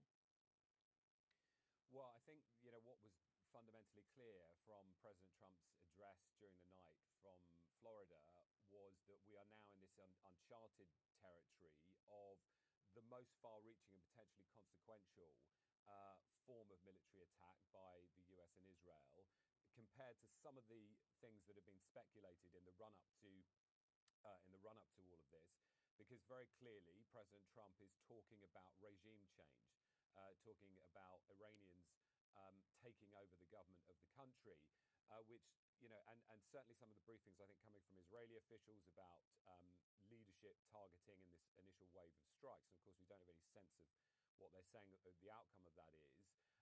But very clearly now we're at that sort of far end of the military options that were being presented to President Trump in the days and weeks in the run-up to this.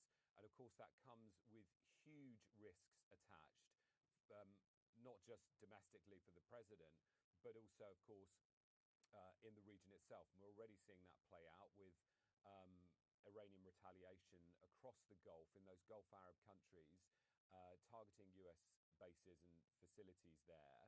And I think President Trump trying to get in early, the sense that acknowledging there is likely to be loss of American life if this continues at this scale and goes on for many days.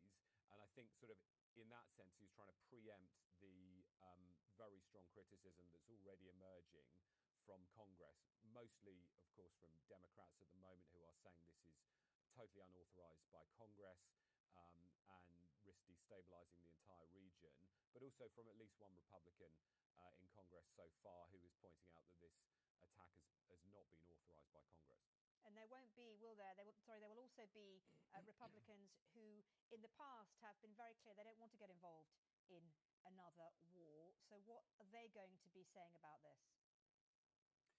Yeah, and I mean, President Trump's always acutely aware of what his base thinks and what public opinion is suggesting. And I mean, polling has consistently shown large amounts of opposition to the possibility of another US foreign entanglement in the Middle East. It was exactly the kind of thing that President Trump campaigned on in the election, saying he would not do, and exactly the thing he is now doing jointly with the Israelis.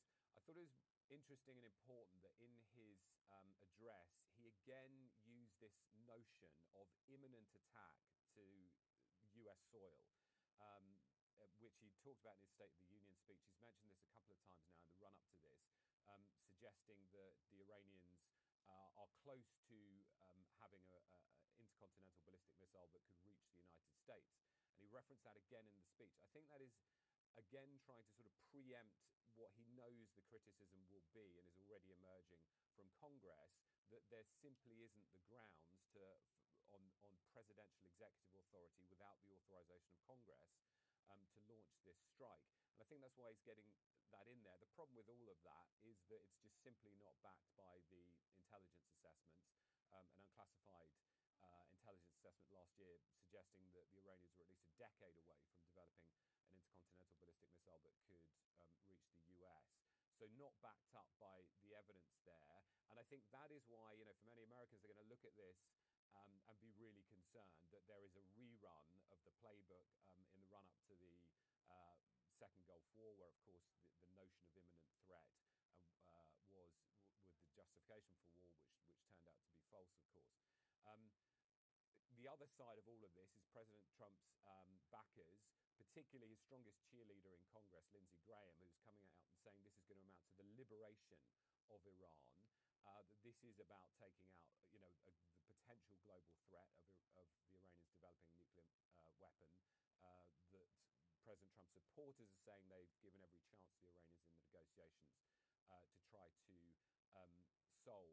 But this is, we talked about at the beginning of this year, the roll of the dice that President Trump took with the raid on Venezuela, snatching Nicolas Maduro. He was warned by all accounts by the chairman of the Joint Chiefs of Staff, Dan Kane, that this strategy with Iran would include much greater risks. It's of a completely different scale of magnitude, and that is the route that President Trump has taken. Tom, thank you very much indeed for that. Tom Bateman, State Department correspondent in Washington. Let's now bring in someone from the Missouri University of Science and Technology, Dr. Mehrzad Boroujerdi, who is an Iranian exile there. Doctor, thank you so much for joining us on BBC News. And let me just ask you, first of all, for your reaction as part of the huge Iranian diaspora in the United States, your reaction to what we're seeing today. Do you welcome this move by the US, or are you worried? I think it's fair to say that the Iranian public and both inside and outside the country are mixed, have been polarized. There are people who hold the government in Iran responsible, right, because of its intransigence in the terms of the nuclear negotiations and bringing the country to this stage. And then there are those who are really concerned about the impact of this war. Right? How long will it last? What will happen to the citizenry? Will there be chaos? Would there be food scarcity? What will happen to the basic economic infrastructure of the country in the long term? What is clear to me is that, since President Trump has mentioned that he has called for the overthrow of the government, this shows that this conflict is no longer about nuclear negotiations or making concession on this ground or the other. So we are really on the verge of a huge new development with a lot of uncertainty ahead of us. Let's talk a little bit about what would fill a power vacuum in Iran. I know that there is a lot of talk amongst Iranian people around the world about Reza Pahlavi, the son of the Shah, who of course was exiled and died in exile in Egypt. Do you feel there is a groundswell of support behind him? There doesn't seem to be any other viable option for Iran within the country. Right. So there is no doubt that Reza Pahlavi is the best known, perhaps best organized member of the Iranian opposition. We saw his name being chanted in both inside and outside Iran after the recent massacre by the government. The question really is the following. Aerial bombardment by U.S. and Israel that can definitely weaken the state, right, or even lead to its overthrow. The question is that unless the Americans and the Israelis have boots on the ground, the expectation is that the Iranian public will come out and bring about a regime change. I don't necessarily feel that Reza Pahlavi has the organizational muscle and strength really to do that. What will happen, what Washington and Tel Aviv have decided that they want to do to foster this opposition inside the country and sort of, perhaps install him as the next leader remains to be seen. Furthermore, we need to see how the Iranian state, if it manages to live another day, how will they react? In other words, will we see a repeat of the massacre that they committed only a few weeks ago in terms of putting down anything that they view as being an existential threat? What do you think? Do you think that this regime, 47 years old, fully entrenched in all parts of Iranian society, will be easily extracted? And if so, how? Yeah, I'm not sure that this is going to be an easy overthrow of the state. I think the process and also the history of the Middle East, demonstrate that we are in for a messy period. As we all know, politics does not like a vacuum. And when a vacuum is created, some entrepreneurial actor needs to, step in and fill that vacuum.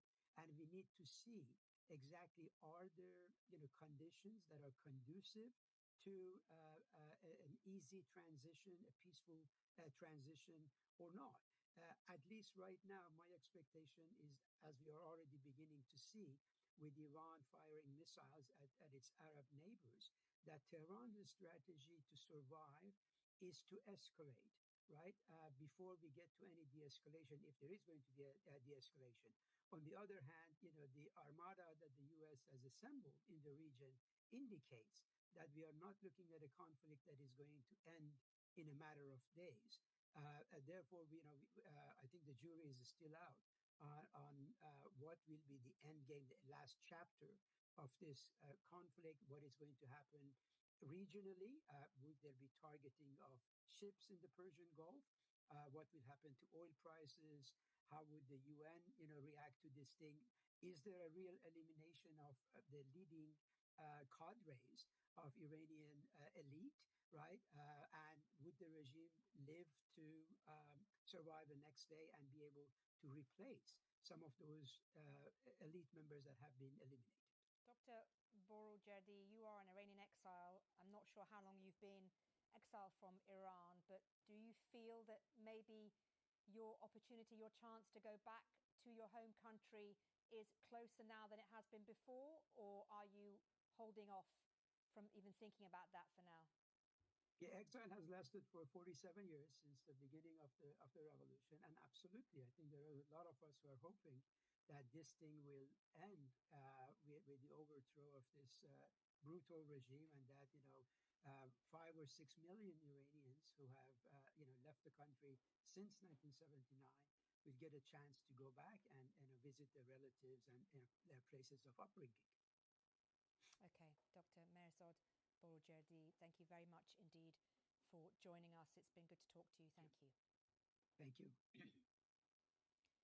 Well, let's just bring you some new lines that we're getting. In the last few minutes, we've heard from Iranian state media. This is through our colleagues at BBC Monitoring.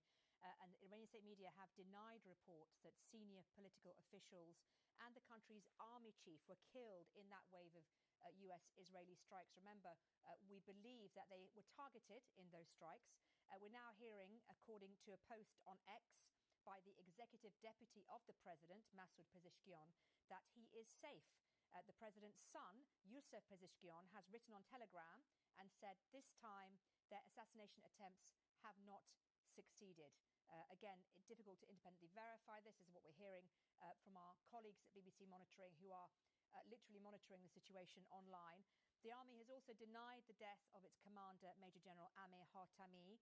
And the hardline news agency FAR says that Parliament Speaker Mohammad Bakir Kalibaf and the head of the Supreme National Security Council, Ali Larijani, also remain unharmed. Now, it's unclear whether these men were the targets of the missile attacks, but we do know that the Israel Defense Forces have said that strikes in Tehran did target locations where senior political and security figures were gathered. We've also heard in the last few minutes from the Ukrainian President Volodymyr Zelensky, who said that US strikes have given Iranian people a chance to oust a terrorist regime. That is the very latest from Volodymyr Zelensky, who has spoken in the last few minutes. Also, we've had a line from the Germany, France and the UK. They've condemned the Iranian attacks on the Arab nations, those retaliatory attacks that we've seen in the past few hours or so. So let's just update you on what we know so far. We know that the US and Israel have attacked Iran. President Donald Trump has confirmed that what he calls a major combat operation is underway, and he has called for regime change. In the meantime, the Iranian supreme leader and presidential offices in Tehran were reportedly targeted, although Iranian officials have said that key figures within the military and political world have not been killed. We are hearing that at least 53 people have been killed on an attack at a girls' school in southern Iran. Again, these are unverified reports coming into us from Iranian state media. And we are hearing of explosions being heard across Arab nations, including in the last few minutes, Doha and Bahrain. Well, let's get a little bit more now on what we know so far, on the developments so far with our World Affairs correspondent, Joe Inwood, who has this report. After weeks of build-up, weeks of threats, this morning the US and Israel left no room for doubt. They want to topple the Iranian regime. Footage is still emerging amidst an internet blackout, but it's clear that a vast air campaign is being carried out right across the country. The United States military is undertaking a massive and ongoing operation to prevent this very wicked, radical dictatorship from threatening America and our core national security interests. We are going to destroy their missiles and raise their missile industry to the ground. It will be totally, again, obliterated. So what and who is the US going to target? Well, Iran's ballistic missiles will be top of any list, an attempt to blunt their ability to respond. Iran's navy, seen here on exercise last week, will also be seen as a soft target. The The key question, will they kill the president, Masoud Pezeshkian, or the supreme leader, Ayatollah Ali Khamenei? Iran promised to respond with crushing force. Within an hour of the strikes, air raid sirens could be heard over Israel. The country's Iron Dome missile defences already in action. The Prime Minister warned his people there would be a price to pay. Challenging days await us. Every military action involves risk, but the risk of doing nothing is greater. Because if we do not act, we will get a nuclear Iran, an Iran with tens of thousands of ballistic missiles. Some of those ballistic missiles have already been fired in response. The US has a vast military footprint across the Middle East. And already impacts have been seen at the US naval base in Bahrain, headquarters of the Fifth Fleet. Qatar hosts the Al Udeid air base. The last time Iran struck, it was telegraphed in advance and largely performative. Not this time. There have also been reports of drones being intercepted over Iraq. Knowing exactly what is happening inside Iran is difficult at this point, with most communications down. But State TV broadcast this statement. According to the information obtained from these two corrupt regimes, their operations in Tehran and other cities will continue. Therefore, as much as possible while maintaining calm, travel to other cities to stay safe from the evils of these two regimes. In January, when widespread street protests gripped the country, President Trump promised help was on its way before taking no immediate action. In today's speech, he said that help had finally arrived. When we are finished, take over your government. It will be yours to take. This will be probably your only chance for generations. For many years, you have asked for America's help, but you never got it. No president was willing to do what I am willing to do tonight. Now you have a president who is giving you what you want. So let's see how you respond. Iran now faces the biggest military build-up in the Middle East for more than 20 years, and a US administration which has explicitly called for its destruction. It seems likely this conflict will escalate in dangerous and unpredictable ways. Joe Inwood, BBC News.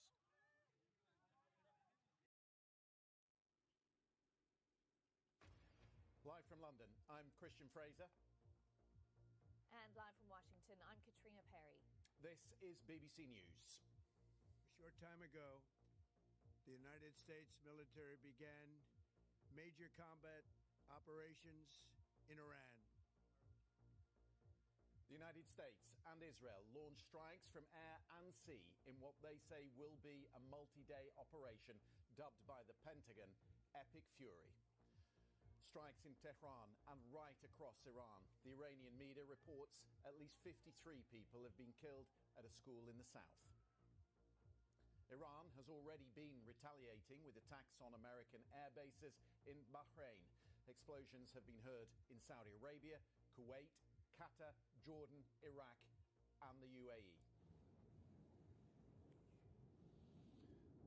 Dozens of missiles have been fired by Iran targeting Israel. Air defense systems have intercepted the missiles with no reports of damage or casualties.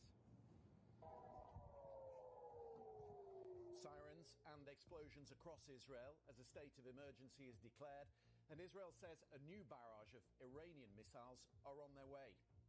In a statement, the Israeli Prime Minister Benjamin Netanyahu says there is an existential threat against his country. The UK Foreign Office and many countries around the world are warning their nationals to shelter in place, and airspace is closed across the Middle East.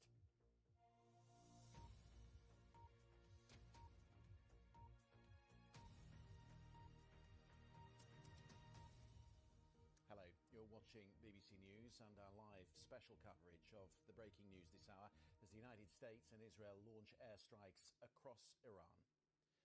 President Trump says the United States and Israel have launched what he's called a major combat operation. President Trump says the objective is to defend the American people by eliminating imminent threats from the Iranian regime. He says Iran can never have a nuclear weapon, and he accuses the Republic of trying to rebuild its nuclear program. The president has also said there may be American casualties as a result of the operation that he's dubbed Epic Fury. The retaliation has started from Iran. Bahrain says the US base has come under attack. Qatar, Kuwait, Jordan, Iraq and Saudi Arabia also have had missiles fired into their countries. We are also getting reports this hour of one person killed in the United Arab Emirates and 4 people in Syria from missile debris. In a video statement, the Israeli Prime Minister Benjamin Netanyahu says the attack is to remove an existential threat to his country. But throughout the morning, we've been hearing air raid sirens and explosions across Israeli cities. Israel's Defense Minister Katz has declared a special and permanent state of emergency. It's closed the country's airspace and all schools are currently closed. Israeli Defense Forces say dozens of missiles are being fired into the country. 70,000 reservists have been called up. In Iran, the strikes are across multiple locations. Media reports say the blasts have been heard in Isfahan, Karaj, Kermanshah, Qom and the port city of Bushehr. Mehrabad airport just outside Tehran has also come under attack. We're getting pictures of large-scale bombing in Tehran. The Iranian media says at least 53 people have been killed at a school in the south of the country. An official told the Reuters news agency that Tehran's retaliation and the response will be crushing. Israeli officials say Iran's supreme leader, the Ayatollah Khamenei, and Iran's president were targeted. 7 missiles have hit the presidential palace and there have been strikes around the supreme leader's compound. The attack follows weeks of tension in the region with US forces massing around Iran. Well, Joe Inwood has been looking at all the developments so far and he gave us this report. After weeks of build-up, weeks of threats, this morning the US and Israel left no room for doubt. They want to topple the Iranian regime. Footage is still emerging amidst an internet blackout, but it's clear that a vast air campaign is being carried out right across the country. The United States military is undertaking a massive and ongoing operation to prevent this very wicked, radical dictatorship from threatening America and our core national security interests. We are going to destroy their missiles and raise their missile industry to the ground. It will be totally, again, obliterated. So what and who is the US going to target? Well, Iran's ballistic missiles will be top of any list, an attempt to blunt their ability to respond. Iran's navy, seen here on exercise last week, will also be seen as a soft target. The key question, will they kill the president, Masoud Pezeshkian, or the supreme leader, Ayatollah Ali Khamenei? Iran promised to respond with crushing force. Within an hour of the strikes, air raid sirens could be heard over Israel. The country's Iron Dome missile defences already in action. The Prime Minister warned his people there would be a price to pay. Challenging days await us. Every military action involves risk, but the risk of doing nothing is greater. Because if we do not act, we will get a nuclear Iran, an Iran with tens of thousands of ballistic missiles. Some of those ballistic missiles have already been fired in response. The US has a vast military footprint across the Middle East. And already impacts have been seen at the US naval base in Bahrain, headquarters of the Fifth Fleet. Qatar hosts the Al Udeid air base. The last time Iran struck, it was telegraphed in advance and largely performative. Not this time. There have also been reports of drones being intercepted over Iraq. Knowing exactly what is happening inside Iran is difficult at this point, with most communications down. But State TV broadcast this statement. According to the information obtained from these 2 corrupt regimes, their operations in Tehran and other cities will continue. Therefore, as much as possible while maintaining calm, travel to other cities to stay safe from the evils of these 2 regimes. In January, when widespread street protests gripped the country, President Trump promised help was on its way before taking no immediate action. In today's speech, he said that help had finally arrived. When we are finished, take over your government. It will be yours to take. This will be probably your only chance for generations. For many years, you have asked for America's help, but you never got it. No president was willing to do what I am willing to do tonight. Now you have a president who is giving you what you want. So let's see how you respond. Iran now faces the biggest military build-up in the Middle East for more than 20 years, and a US administration which has explicitly called for its destruction. It seems likely this conflict will escalate in dangerous and unpredictable ways. Joe Inwood, BBC News. Let me show you some live pictures from Israel. We have been warned by the Israeli Defense Force that there are missiles coming in, another wave of them. Of course, there is the Iron Dome and David Sling, which would protect against the incoming missiles, ballistic missiles, but it's not hermetic. So a lot of Israelis have been spending time in the bomb shelters this morning and presumably will be back in the bomb shelters as those air raid sirens sound. Also, some important news to bring you from Saudi Arabia, from Riyadh. The Saudi Foreign Ministry says that the Iranian attacks on Riyadh and eastern regions in the country have been condemned. The Foreign Ministry says the attacks came despite Riyadh saying that it will not allow its airspace to be used against Iran. Saudi Arabia, just one of several Arab countries that has been targeted this morning. Let's go to Washington and speak to my colleague Helena Humphrey, who is there. We've just had a statement, an interesting statement from the minority leader in the House, Hakeem Jeffries, who says Iran is a bad actor and must be aggressively confronted, but the Trump administration must seek authorization for the preemptive use of military force that constitutes an act of war. So it does not sound at the outset, Helena, that this is that there is bipartisan support for what is going on.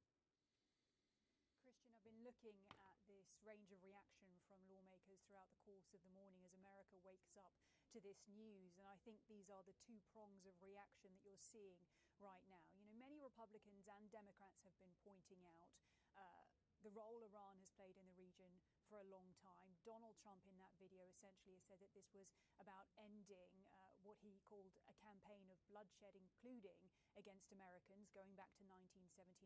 He spoke about the Iran hostage crisis. But then, as you mentioned in that statement from Hakeem Jeffries, a note of caution, more than a note of caution from the minority leader in the House, essentially saying that this has to be done with congressional approval. And I will say that when I first saw these strikes at around 2 a.m.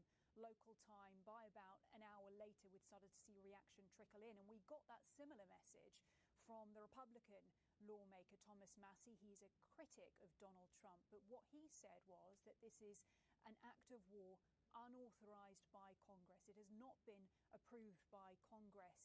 And since then, that argument has been building. We've heard from the Democrat lawmaker Ro Khanna. He has basically said that he is urging lawmakers to come back, to come to the Hill on Monday and to vote on a war powers resolution, to put their name on the record about where they stand on this, and then also to vote on a resolution limiting the ability of the United States to carry out this without congressional approval. I mean, certainly when it does seem to be, a really significant operation, Donald Trump saying that not only it could last a number of days, he was very clear in that video. He said that we could see US casualties. It was an 8-minute video that he put out. He is now, we understand, in Mar-a-Lago. I know my colleague Bernd de Busman has been travelling, and he is trying to get answers with regards to when we will hear from the president further. For the time being, we haven't had a set time on that. Yeah, you talk about the duration, Helena. There's some important statements being made at the moment. The Israelis are saying that this is on a scale, a completely different scale to the 12-day war last June, which does tend to suggest we could be talking weeks rather than days. The Iranian foreign minister has just commented as well, says we don't need anybody for our defense. We are capable enough to defend ourselves. So some strong talk from the Iranians today. And of course, the retaliation is there for all to see. How is the MAGA movement within America going to react to this? Because Donald Trump, of course, was highly critical of previous presidents that got involved in conflicts in the Middle East and campaigned on bringing peace to the region? That's such an important point to raise, I think, particularly for Americans waking up to this morning, because yes, Christian, in media circles, in diplomatic circles, of course, there has been speculation for days, if not months, with regards to whether Donald Trump would strike. But for ordinary Americans waking up today who haven't seen statements from the likes of the US Embassy in Jerusalem urging non-essential personnel, for example, to leave, they will be surprised by this. And essentially, we don't know how long this could go on for, but all of the emphasis has been from regional players that it could go on for quite some time. Donald Trump, clearly in his statement, was trying to lay the groundwork for that. But, let's just go back to that campaign trail for a second go-around in the White House from Donald Trump. He had essentially promised, he had vowed for fewer foreign entanglements, not more. And, essentially said that he was campaigning against foreign wars, that he would be, there wouldn't be these forever wars, that he would solve the war in Ukraine, for example, within 24 hours, which he's since said, is proving more tricky. But instead, what have we seen when it comes to Venezuela, for example? Now, with regards to what we are seeing in Iran, and I think for his base, of course, that just begs the question, what is this more muscular approach that we're seeing when it comes to foreign policy? For many people, that is not what they voted for.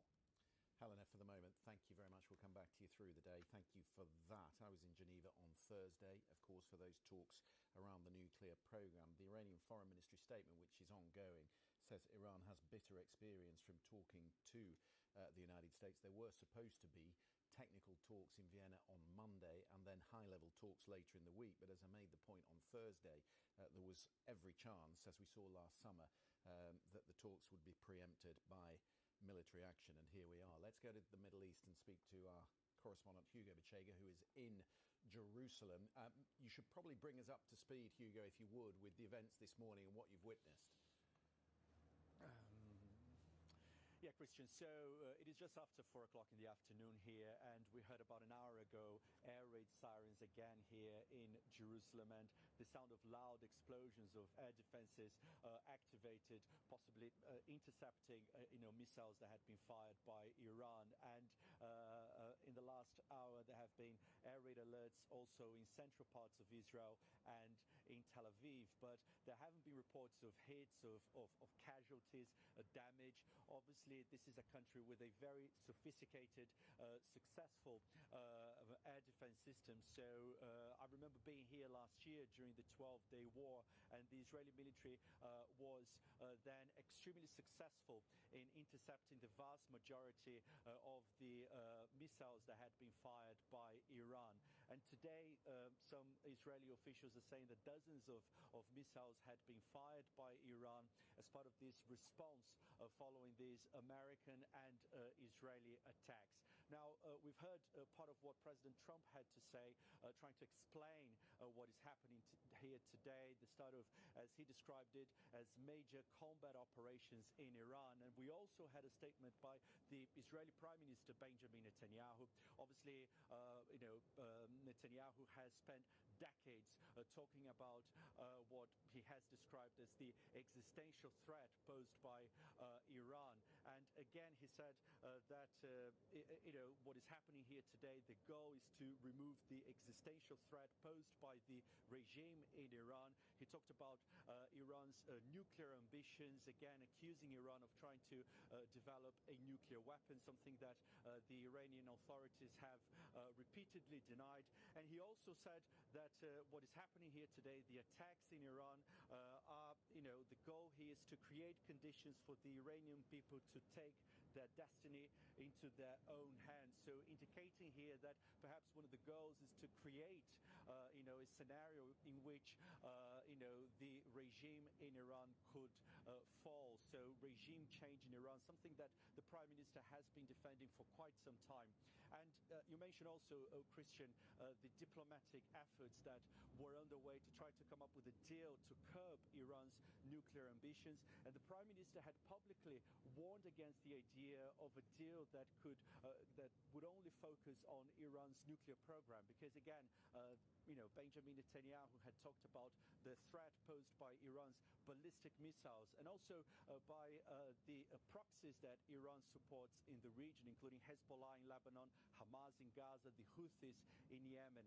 And if you look at the targets, that were hit in the first wave of attacks by the Americans, by the Israelis, you see that not only military facilities were hit, but also buildings and facilities linked to the Iranian leadership. So again, another indication here that one of the goals of this operation could be to create the situation for a change of the leadership in Iran.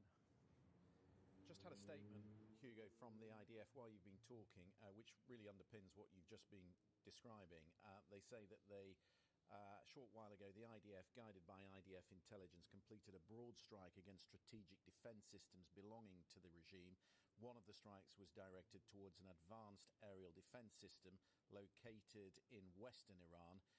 Throughout the war, and particularly during Operation Rising Lion, they go on, the IDF significantly damaged the defense system of the Iranian regime. And that really is the point, I think, Hugo, that it was the Israelis pushing the Americans. The opportunity was here from their perspective. There was a window opened by the 12-day war last summer, which both sides, from their perspective, needed to exploit. Exactly, and I think it's very important to remember that we've seen this huge American military buildup in the Middle East, the largest American military buildup in the region since 2003, the US-led invasion of Iraq. And the president hasn't really explained, why there could be the need to take military action against Iran. He hasn't really, laid out a case for taking military action against Iran, and why there was this sense of urgency here, why there was this sense of an emergency when it comes to what he says was the threat posed by Iran. He talked about Iran's nuclear ambitions. Obviously, last year during the 12-day war, the Americans joined the Israelis in attacking Iran, and the president said that Iran's nuclear facilities had been obliterated after those attacks. And Iran since then says that its enrichment activity, which has been one of the main points of disagreement, of concern here in this crisis, had stopped following those attacks, even though international inspectors hadn't been given access to those facilities. And there's been a lot of talk about Iran's ballistic missiles, and the idea, as the president said in the video today, that Iran was developing missiles that could soon, in the president's words, strike the United States. Something that intelligence officers and experts say doesn't reflect where the Iranians were in terms of their development of ballistic missiles. So there will be a lot of debate, discussion in the coming hours and days about the justifications and the explanations that have been given by President Trump to justify what is happening here today. But as you say, one of the supporters of intervention of a military campaign against Iran has been the Israeli Prime Minister Benjamin Netanyahu, and it is very possible that they have seen here a window of opportunity to attack Iran's military facilities, but also again to create the situation that could lead to a change in the regime in Iran. Hugo, that's very useful. Thank you very much indeed for the moment. I was telling you that there is an Iranian Foreign Ministry statement which is still coming out. Some top lines from that. The Iranian Foreign Ministry say that for now there is no communication with the United States.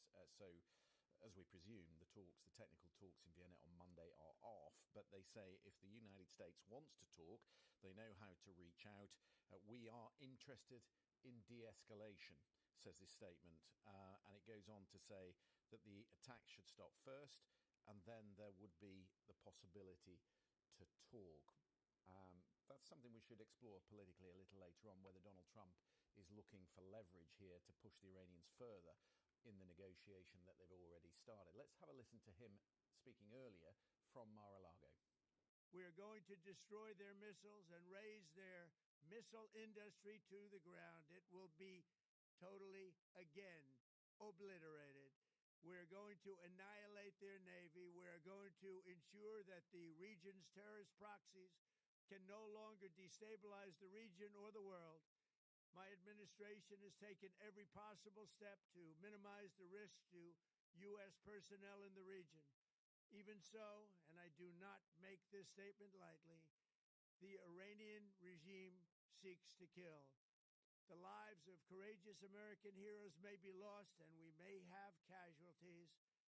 That often happens in war. But we're doing this not for now. We're doing this for the future, and it is a noble mission. We pray for every service member as they selflessly risk their lives to ensure that Americans and our children will never be threatened by a nuclear-armed Iran. We ask God to protect all of our heroes in harm's way, and we trust that with his help, the men and women of the armed forces will prevail. We have the greatest in the world, and they will prevail. To the members of the Islamic Revolutionary Guard, the armed forces, and all of the police, I say tonight that you must lay down your weapons and have complete immunity, or, in the alternative, face certain death. So, lay down your arms. You will be treated fairly with total immunity, or you will face certain death. Finally, to the great proud people of Iran, I say tonight that the hour of your freedom is at hand. Stay sheltered. Don't leave your home. It's very dangerous outside. Bombs will be dropping everywhere. When we are finished, take over your government. It will be yours to take. This will be probably your only chance for generations. For many years, you have asked for America's help, but you never got it.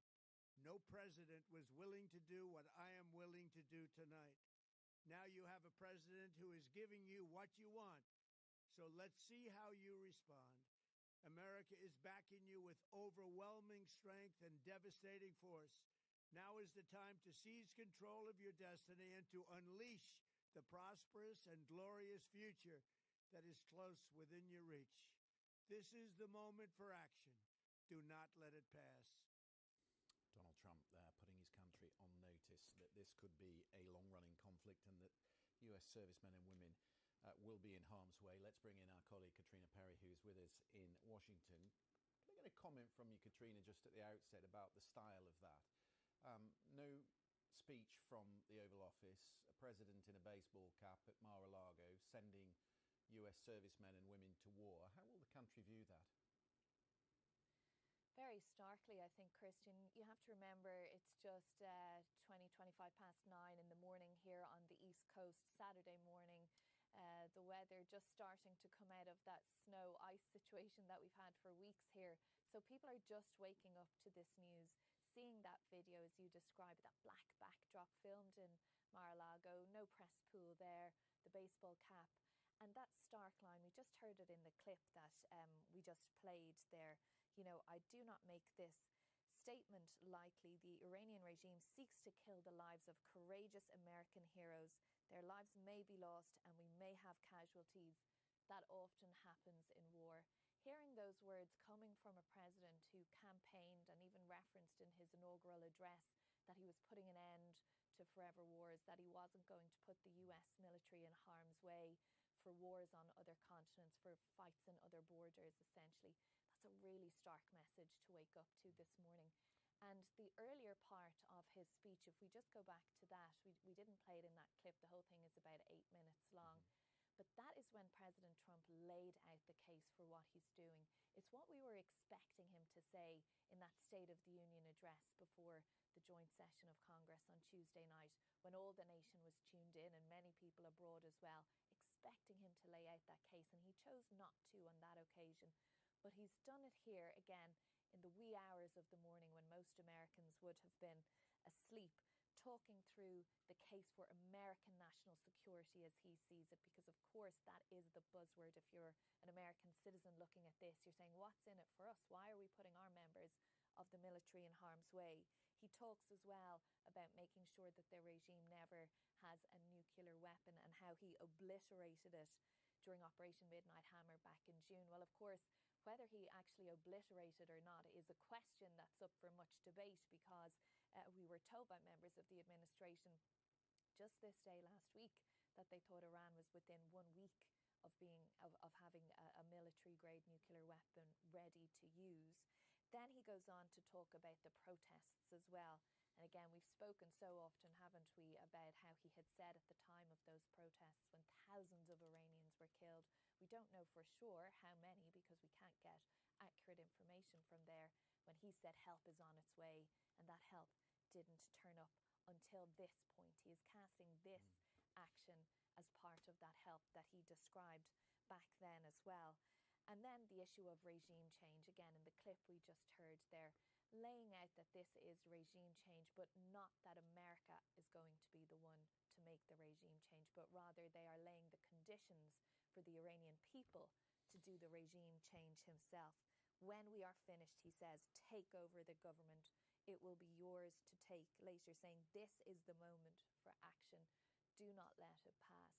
So words for the Iranian people, but most of this is for the American people who are just waking up this morning to find that their country is at war, that there's already been one retaliatory strike on US members of the military in Bahrain. We hear from the NYPD that they have put extra officers in place in certain areas in New York. I suspect we'll start to hear that about other parts of this country as the day progresses as well.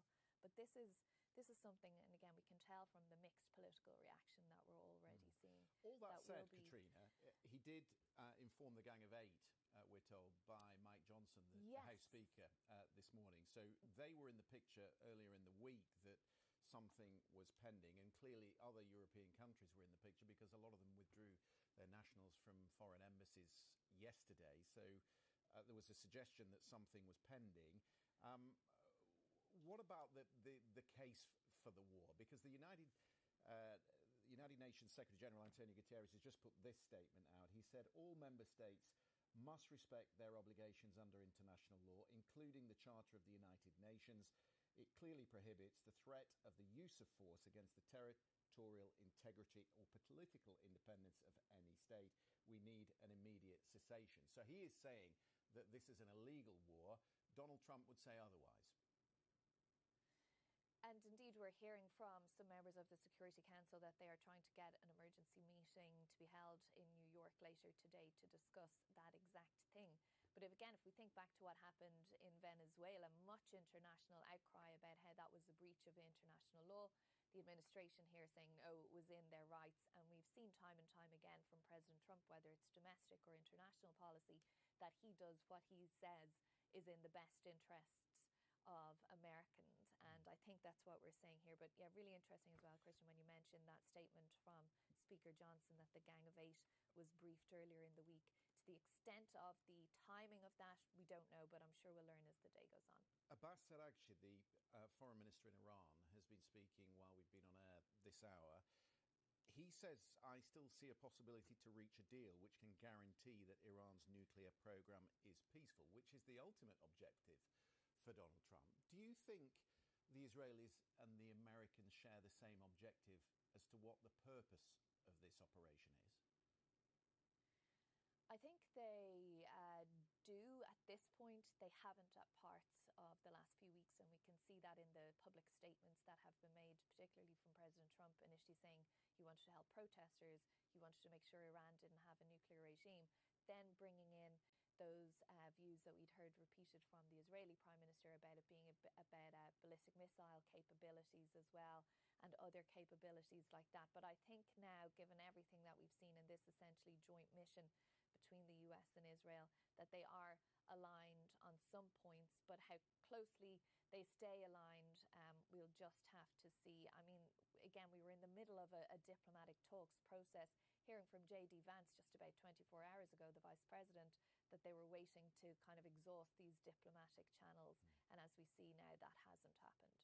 Secretary of State Marco Rubio due in Israel next week, so we will watch that closely. Katrina, we're going to come back to you, but we're just going to go to Downing Street for a short time and speak to Matt Cole, our political correspondent, who is there. And you've been watching, Matt, this morning, reaction to the Cobra meeting that the Prime Minister was chairing. Do we know what the UK position is at this moment in time? No, hi there, Christian. We understand that Cobra meeting lasted about an hour.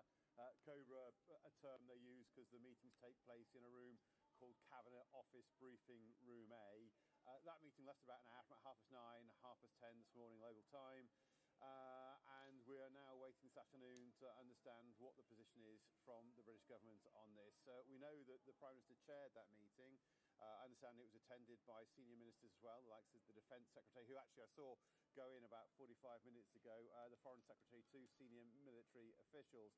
After that meeting, we understand that there were a series of phone calls scheduled with other allies, as Downing Street put it, the likes of France and Germany's leaders, but we've had no formal response since that meeting or any of those calls. We did get a statement, kind of a holding position, if you like, from the British government this morning.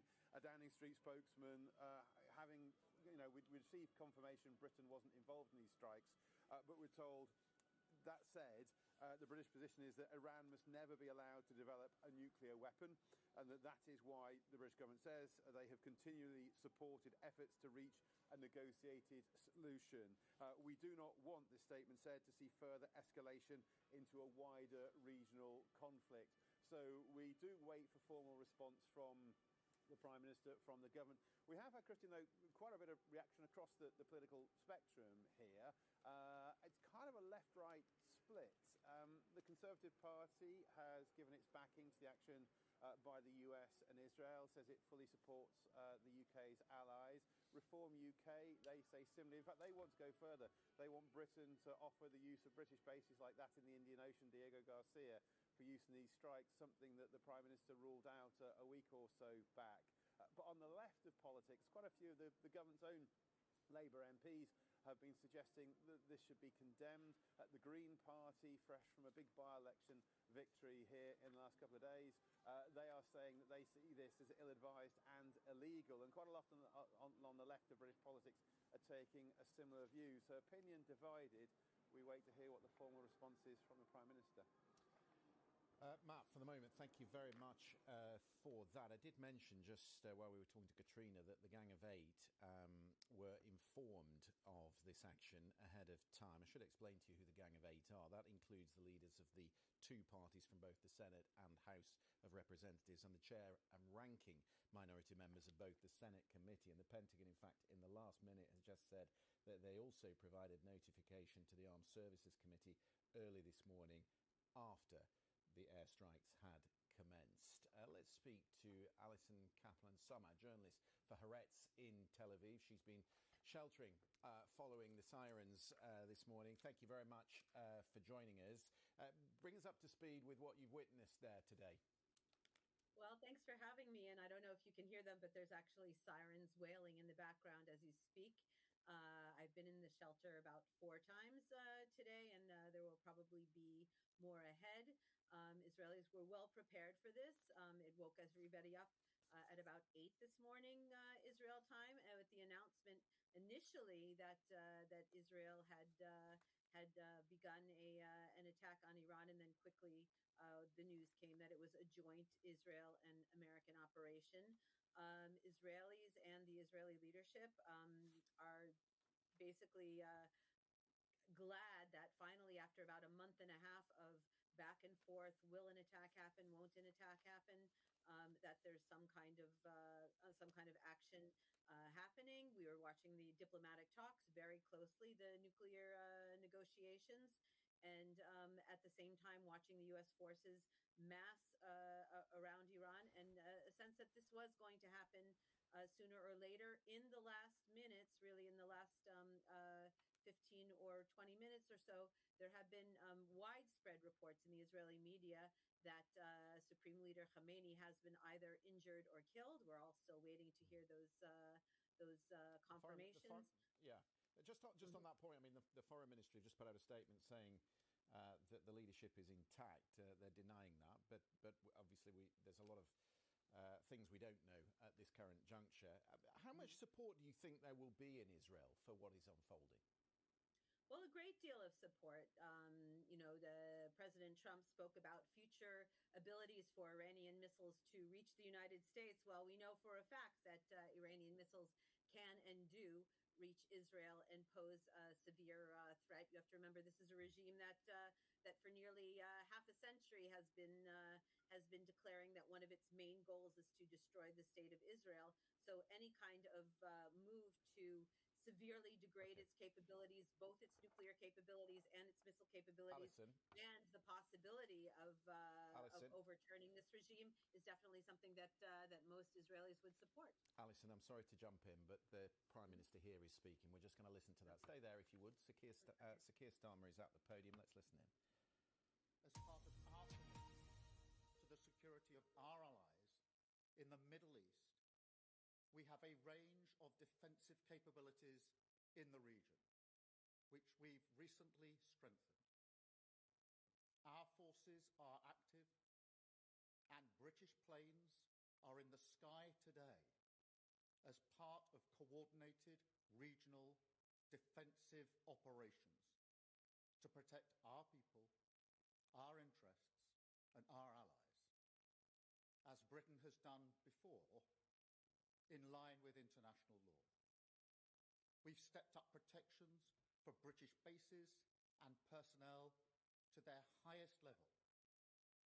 We are also reaching out to UK nationals in the region and doing everything we can to support them. I've been speaking with leaders today from the E3 and across the region. It is vital that we prevent further escalation and return to a diplomatic process. We want to see peace and security and the protection of civilian life. Iran can end this now. They should refrain from further strikes, give up their weapons programs, and cease the appalling violence and repression against the Iranian people, who deserve the right to determine their own future, in line with our long-standing position. This is the route to de-escalation and back to the negotiating table. Thank you. So, a short statement from Sakir Starmer, the British Prime Minister. That was a recorded statement, which we've received in the last few minutes. British planes, he's confirming, are in the sky, but as part of defensive operations, not offensive operations. They are there, he says, to protect allies in line with international law. Protection has been stepped up for British bases, and obviously they're reaching out to British personnel in the region and to British nationals, doing everything we can, he says, to support them. And this morning he has been on the phone with the leaders of France and Germany. But the key line, this, as far as he is concerned, is the route back to the negotiating table. And that we have sort of had a signal from Iran in the last few minutes that the Iranians would be prepared to resume negotiations if the military strikes stop. Let's go back to Katrina, who is in Washington and observing. We just lost Alison, who we were talking to in Tel Aviv. She's in a bomb shelter because there's another wave of strikes coming in, Katrina. But it seems to me that the Europeans are going to be pushing for talks to continue in Vienna next week, however unlikely that might be, while airstrikes are continuing. Yeah, that's the sense we got from Sir Keir Starmer there for sure. We're also seeing in the last while that there have been a flurry of phone calls. Prime Minister Netanyahu speaking to the German Chancellor Merz, also Emmanuel Macron making statements. He's calling his security committee for a meeting today as well. But interesting hearing all those words about talks, if you like, that was absent from President Trump's statement. It was all about the military might and, you know, how they were going to see this through to the end and then leave it to the Iranian people. So I think, you know, we've been making requests of the White House. Are we going to hear from President Trump today? Are we going to hear from any members of the administration? And at this point in time, that doesn't look likely, at least not for the next few hours. So it may be that they are formulating what their response to all of this is, but definitely a lot of pressure now coming on from the international community to de-escalate, to step back and to move this back into a place of diplomacy. There was some fascinating reporting from the Washington Post last week. Comments that apparently General Dan Kane, the chair of the Joint Chiefs, gave within a national security setting, that this couldn't be sustained for a long period of time, largely because the missiles that they need, defensive missiles and the ship missiles, have been depleted during operations last year. And he seems to have prepared the president for a very different form of retaliation, which we're perhaps already seeing from Iran, than what we got last summer. It wasn't telegraphed today. It wasn't performative. This was much more serious. It's on a different scale, say the Israelis, the retaliation to what we saw last summer. And so there is going to be a very heated political debate now in Washington, is there not, about what the end game is here? There absolutely will be. And Christian, just say I can bring some breaking news that our colleagues have confirmed. There will be an emergency meeting of the UN Security Council today that has been called for 9 p.m. in the UK, 4 p.m. here on the east coast of the US. So that, again, just speaking to how seriously the international community is taking this issue. But we can see in the responses that are coming to us already, although it is still quite early here, from the various politicians about the level of debate here, notwithstanding that we're hearing that the group of 8, as you were mentioning earlier, the sort of leadership and the intelligence and security leadership on Capitol Hill were briefed about what was going on. So they have had some idea. That doesn't necessarily mean, of course, that they're in agreement or that they think it's a good idea. And we're already seeing bipartisan calls for the president to go to Congress on this and seek an authorization for any further action, because any time that you have, I suppose, two key things here. One, putting the US in a risky position, as it is now, having launched these attacks on Iran and the retaliation that we're seeing. And number two, using the US military at such a level like this. I mean, the build-up that we saw in the Gulf area in advance of this was quite extraordinary. We had seen such a heavy presence, of course, in the Caribbean, the actions in Venezuela and on the boats in the Caribbean Sea there, many of those relocating to the Gulf. So any time putting the US military in harm's way like that, a very serious matter here. So there'll be a lot of political debate on this, and who knows where it will end. If this is the route back to the negotiating table, as Keir Starmer thinks it is, what was it about the talks in Geneva that Donald Trump didn't particularly like? I mean, we were commenting on Thursday night from Geneva that it broke up quite quickly in the evening. There'd been a suggestion that the Americans wanted to take out the enriched uranium from Iran, which was rejected by the Iranians, but they'd gone further than perhaps they had in previous negotiations. So is there any suggestion from the White House which bit of this they didn't like? There isn't at this point, but we did hear President Trump say yesterday, didn't we, that the Iranians had not gone far enough, even though they had said they'd gone further than they had planned to do. So it seems from President Trump's perspective that he wants perhaps what is not deliverable, which is a complete removal of any nuclear capabilities, any nuclear materials from Iran. And it's unclear what the end game there is. Very interesting that Marco Rubio was due to be in Israel on Monday and Tuesday. We've no information as to whether that trip is still going ahead or not. I suppose it depends on just how hot this phase of attacks will be at that point. But we are hearing from the administration that this is a multi-day operation. So not like what we saw last June, which was very limited. And you'll remember we had that press conference with the chairman of the Joint Chiefs of Staff, Dan Kane, and the Secretary of Defence or Secretary of War, Pete Hegseth, the next day with pictures and telling us everything that had happened. No indication that we're likely to see that anytime soon this time. Just reading from one news agency, AFP, that a loud explosion and a plume of smoke has been seen in Dubai. Interesting that Dubai is a target, because very often the United Arab Emirates escapes some of this retaliation, but not on this occasion. Katrina, for the moment, thank you very much. Let's bring in the former BBC journalist, Mehrdad Farahmand, former Persian BBC journalist who has been monitoring the regional reaction to all of this. I do feel that the bit of this picture that we don't yet fully understand is just how wide the attacks have been in Iran today and what they've hit. Are you getting any better impression of that? Well, the contact with Iran is very difficult. I've got just a few friends from Iran who sometimes can have access to the internet and I can talk to them. Obviously, they don't know much. Their information only comes from what they see around them. the state media is actually not very helpful in giving people information about what is exactly going on, about the casualties, about the places targeted, and about what people should do, because people don't know how, if they have to leave the capital, do they have to stay, what's going to happen, if will there be enough food resources and fuel for the next few days, how long is it going to take.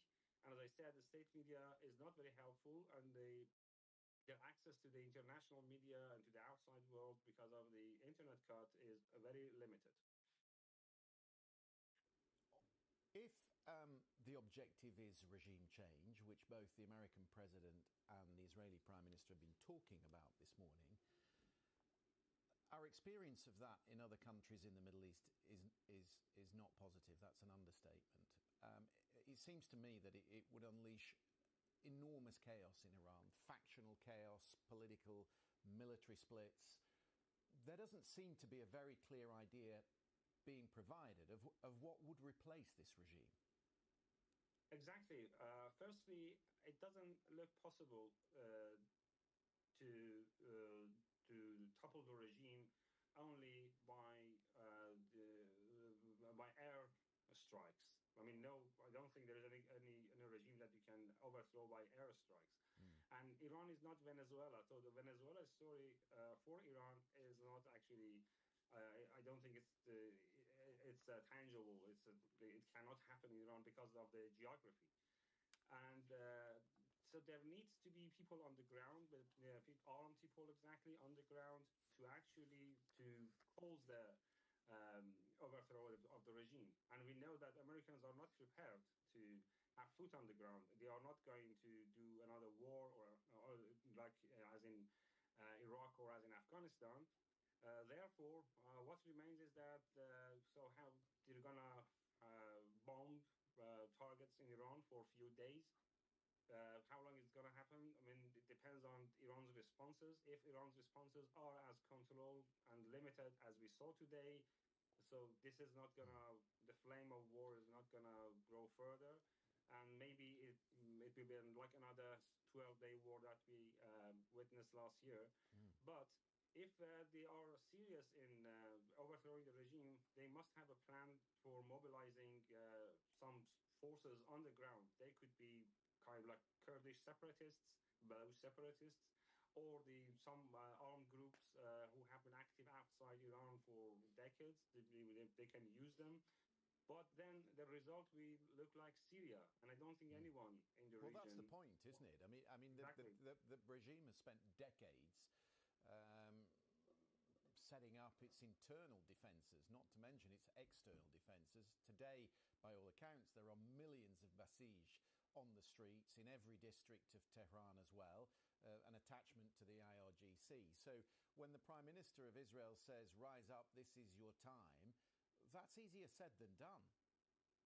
Exactly, and that also gives a very simplistic view of the events to many people in Iran, who think that Americans and Israelis have come to their help to overthrow the regime. But first of all, if people come out to the streets, as it happened last month, the result will be another disaster, another bloodshed.